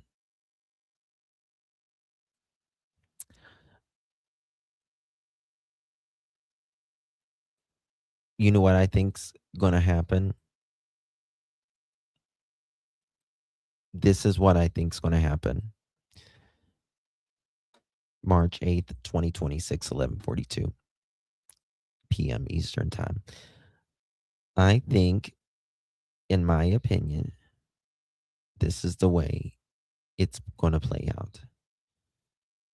I think, in my opinion, not a fact, not saying anyone is guilty or anything, but I'm just telling you an opinion. I think it's going to play out that that night there was a fight about financials, and Malaya said or someone, we'll just say rather, said that they were done. And I think Daniel flipped out, did something, in my opinion, and then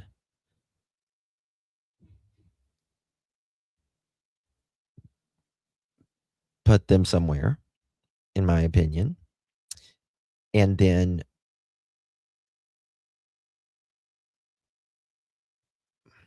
not that I believe this, but this is the way it could have played out. Or this way they could. Not Malaya. Someone said that they could have been locked in a room or locked in a home. Right? You're not leaving me. Do you get what I mean? Like he flipped out, did something to the kids, in my opinion, and then if I can't have you, nobody else can. You're locked in a room while the kids are put somewhere, and you're going to go along with it with me.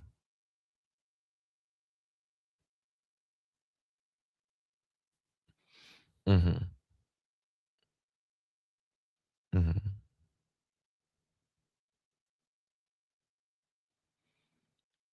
And in my opinion, this is the first, again, prosecutors are saying that this is 100% unrelated to Jack and Lily's case. They're not saying who the victim is, but I do believe this is on the road to justice for Jack and Lilly. Oh, yes. Let me tell you something, Val.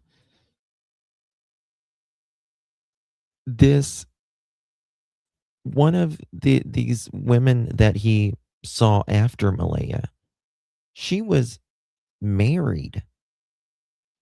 She was married with kids, and Daniel was taking men's numbers out of her phone.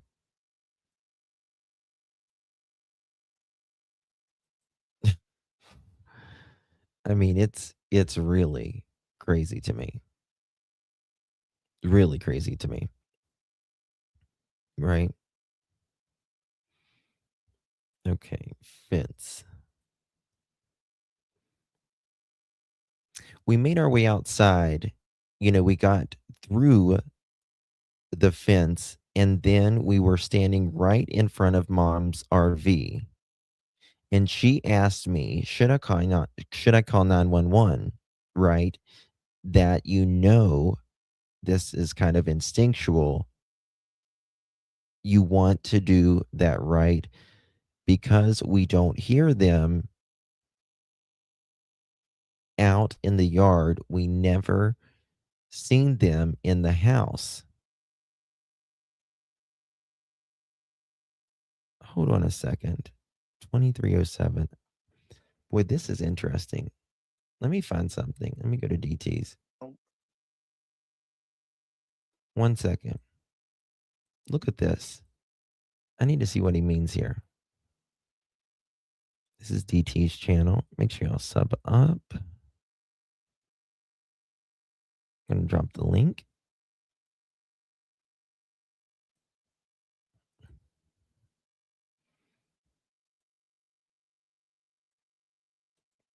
This is interesting. Hold on, let me drop the link. Okay, there we go.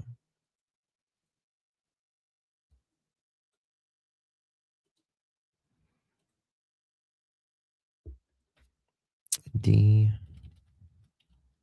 T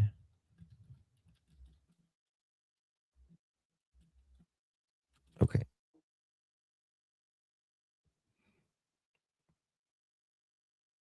What is he saying right here? I gotta hear this. This is very interesting. His words. And me and her make our way out to the kitchen. And this thing I still find odd to this day.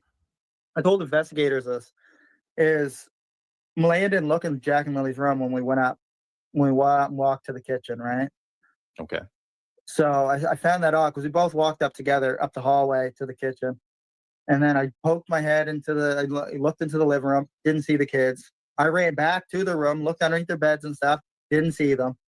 So then we made our way outside, right? Malaya stood in the kitchen when I was running like a moron through the house looking for the kids. And we made our way outside. You know, we got through the fence, and then we're standing right in front of Mom's RV. Mm-hmm. And she asked me, should I call 911? Mm-hmm. Right? That's, you know, kind of instinctual. You want to do that, right? Right. Because we don't hear them out in the yard. We never seen them in the house. We don't see them in the backyard. I didn't know if Mom was there. We don't see him in the house. Right? That's, you know, kind of instinctual. You want to do that, right? Right. Because we don't hear them out in the yard. We never seen them in the house. We don't see them in the backyard. I didn't know if Mom was even at home or not, right? Because I thought.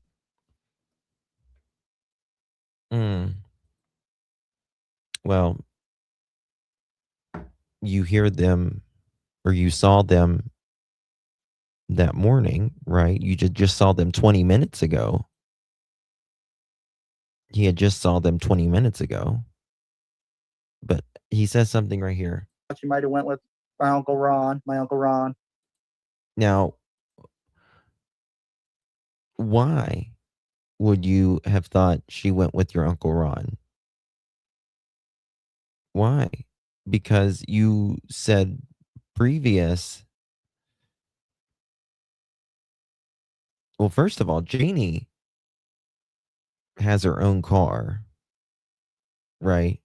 Has her own car.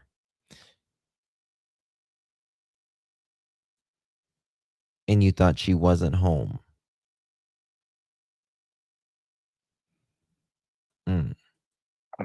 So she's on the phone with 911. I run up into the woods where the cabins are and look in the cabins, look around the area. Didn't see them. I'm screaming and yelling, Lily and Jack, Lily and Jack, Lily and Jack.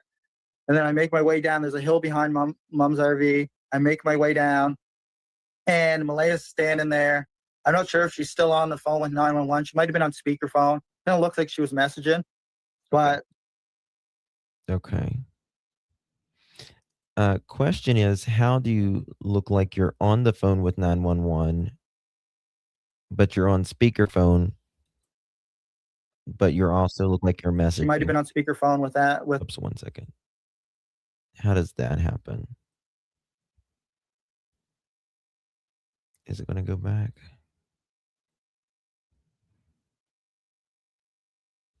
Okay, I don't know if it's going to go back. Okay, well, damn. Okay. Interesting. Okay, I need to find the word here.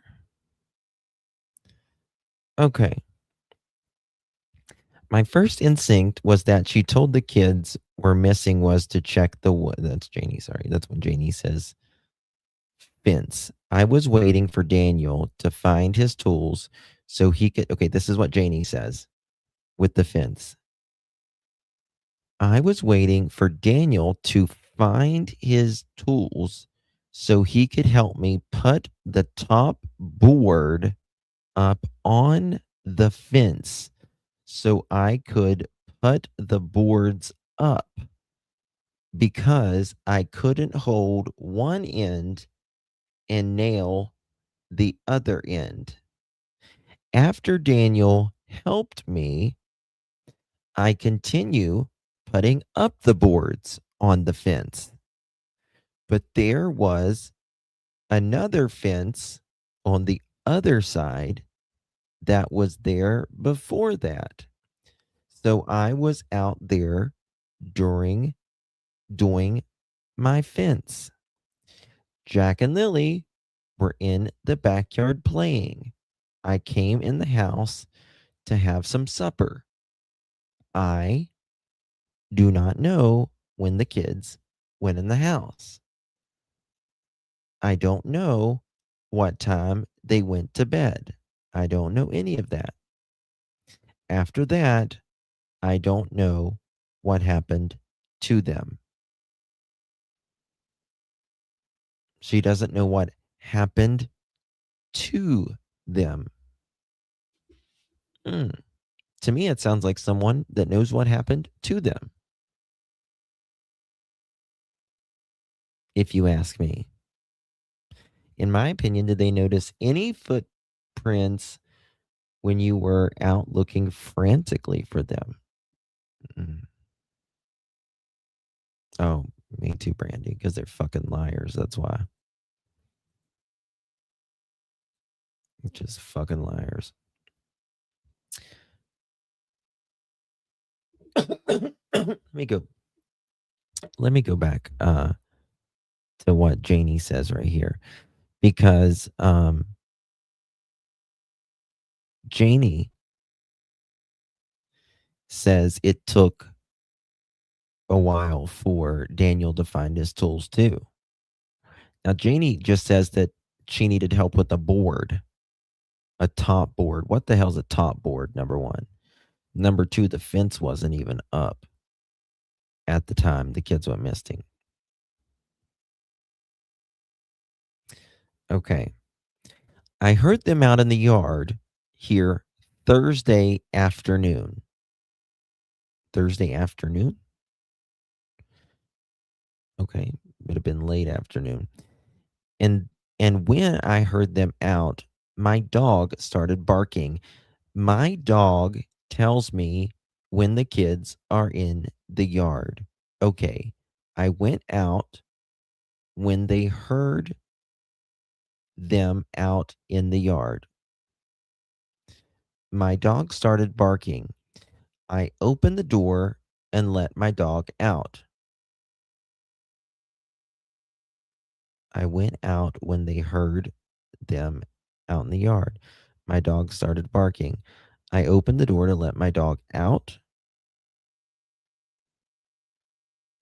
My dog is pinned in. I do not let my dog around Jack and Lily. Thursday, when I opened up the door, Jack and Lily were right beside the playhouse, looking for worms under a board. When I see Jack said to me, "Look, Granny, I found a worm. I found a centipede." I said, "Good boy, you keep looking." That's when I went over in my front of my trailer RV and started raking the gravel for the swimming pool. You know, Janie, the one you said that you never said.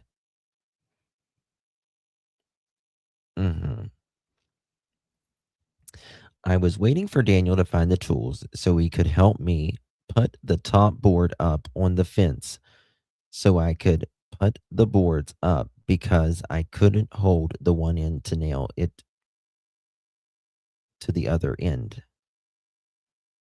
Okay.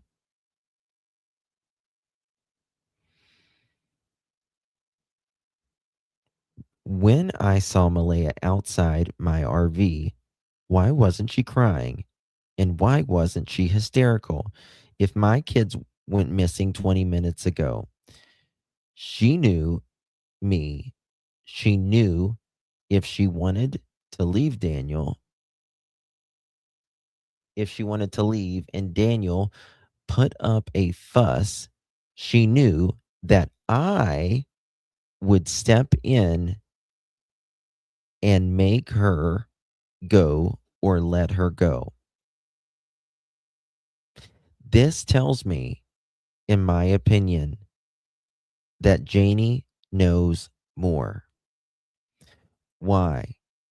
Because, in my opinion, Janie is saying here that she knows that there's a fight going on.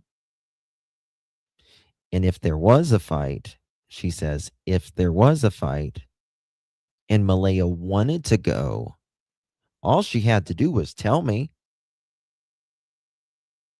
All she had to do was tell me, and I would have stepped in for her. And now Daniel is being charged for not letting her, well, I can't say her specifically, for not letting a person go. Isn't that interesting? How he says that, how Janie says that.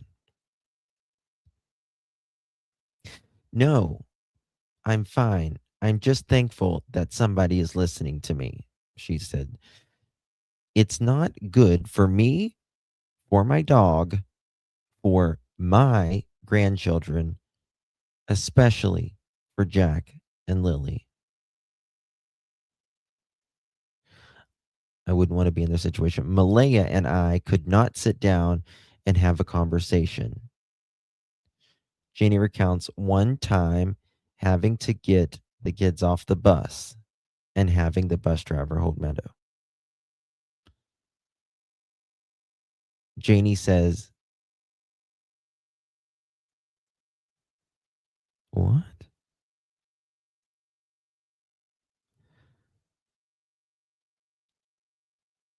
Janie says, okay, I'm so tired of this investigation shit at 108.52. I just made sure I had to read that right. Sorry. I'm so tired of this investigation shit. You are fucking crazy, girl. 108.52. I'm so tired of this investigation shit. You mean for Jack and Lily?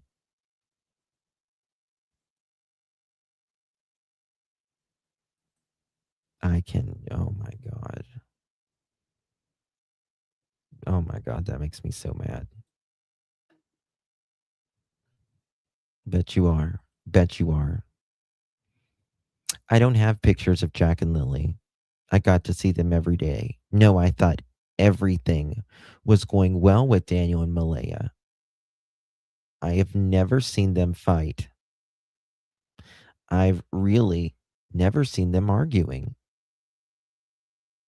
I let them have their personal space.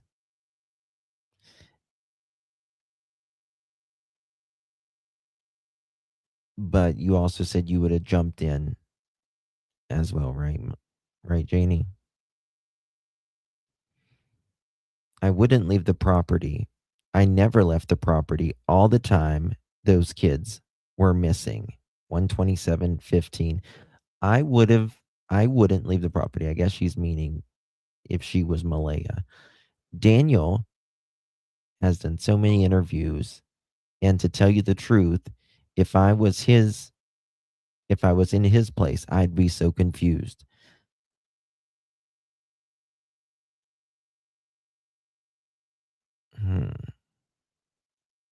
I would, if they were close, I would go get them myself, Janie says. I cannot say that they were abducted by a stranger. And the way Malaya was acting, in my opinion, I feel like she knew what was going on.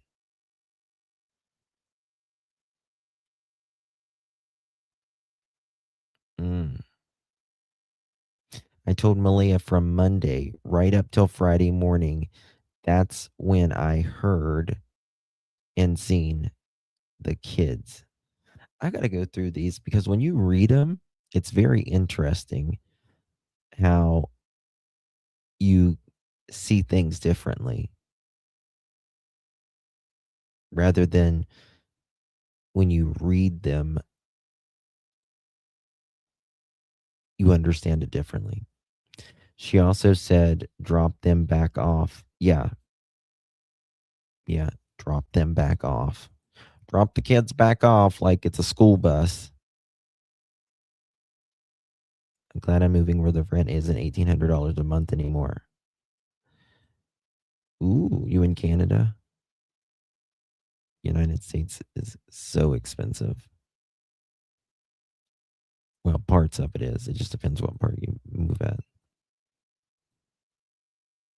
Between September 2024 and March 2025. The window of the charge, the multiple charges that are before the court are beyond 12 months. I would proceed by indictment based upon the time frame of the charges. What do you beyond say? the window of the charge, the multiple charges that are before the court are beyond 12 months. I would proceed by indictment based upon the time frame of the charges because there is no statute of limitations per se, other if you're proceeding by way of indictment.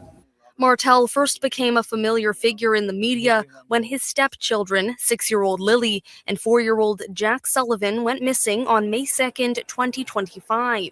To this day, Nova Scotia RCMP say the case remains a missing persons investigation, and Martel maintains his innocence. But now, these new allegations put Martel under a different spotlight.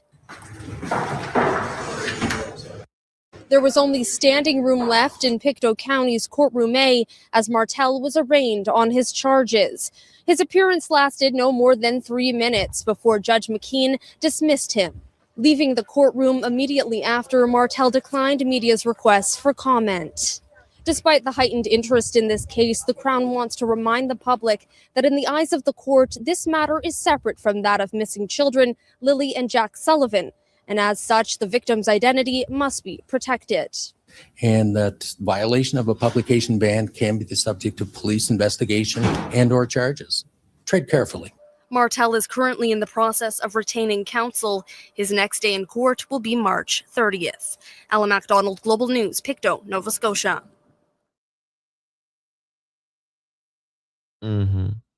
Yeah. All right, guys. I forget it's so late now. It should be 11 when it's normally 12. I gotta be up early. That lady should not have worn ripped jeans to court. That is disrespectful. Is the choice of caller saying something, or did Logan tell him that flattered his? I don't know. I really don't. Thank you, Miss Joyous. Thank you, everyone. Mama's the Bomb, Val, Antarctica, or Anastasia, Dolphin, Brandy, no comment. Daniel, that's the only time he's ever been quiet, which is crazy. Leslie, always keeping it real as summer. Oh, hold on. Wait a second. Guys, I'm following this case. I have not went live on it yet, but there is a case out of Texas right now. And a woman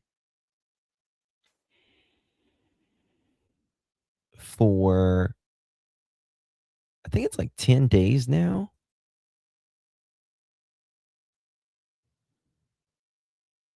It says entered at 6 day, but it's been longer than that. Her truck was found burned. Rusty Surratt, it is day number 6 in the search for Nicole Winder, and it's not slowing down. The 53-year-old was first reported missing last Wednesday after her pickup truck was found on fire in a rural part of northeast Brazos County. Dylan Christwatkis has been following this since this story broke last week. She now brings us the very latest. It was a busy weekend for the Brazos County Sheriff's Office. Deputies and assisting agencies searching all along FM 974 using drones, dogs, and a boat. And investigators believe that the fire that destroyed Winder's truck was arson. Now on day 6, the Brazos County Sheriff's Office says the search is expanding. Investigators are now following new leads and pushing into surrounding areas. Most of the search has focused on properties along FM 974 near Aggieland Safari, and Nathan Dennis with the sheriff's office says that area has been searched extensively. Winder is described as 5 foot 7 inches tall, around 130 pounds, with blonde. Nikki or Nicole Winder, 53-year-old white female, 5'7", 130 pounds, green eyes, blonde hair. Nikki was last seen at approximately 3 p.m. on Wednesday, February 25th.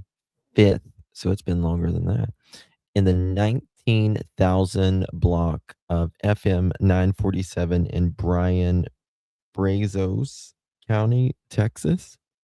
She was last seen wearing a dark gray shirt and pink pants. Authorities believe that Nikki is in danger of death or serious hair and bodily. green eyes. A push on Facebook is asking people to tie green ribbons around trees in honor of Nicole Winder. Again, her last known whereabouts were here along FM 974 near Mary Payne Lane. If you have any information, you are strongly encouraged to reach out to the Brazos County Sheriff's Office. In Brazos County, Dylan Chris Watkis, KBTX News. So I've been watching this case as well. So tomorrow we will be live about Middle E. I may contact Josh and see if he wants to do maybe a live together. We can dual stream. And then I'll be live on the Guthrie case as well. And then we'll go from there. So, what's Nicole? What's going on? Some of my chat's not coming through, so I can't see everyone. I'm sorry right now. I don't know what. I guess I don't see Nicole. All right, guys. Love you all. Appreciate you. I will have either it scheduled tonight or tomorrow morning with Mr. and Mrs. E about Middle E. Okay, guys. Josh is my buddy. Yeah. Love you. All right, guys. Love you all. Good night. God bless.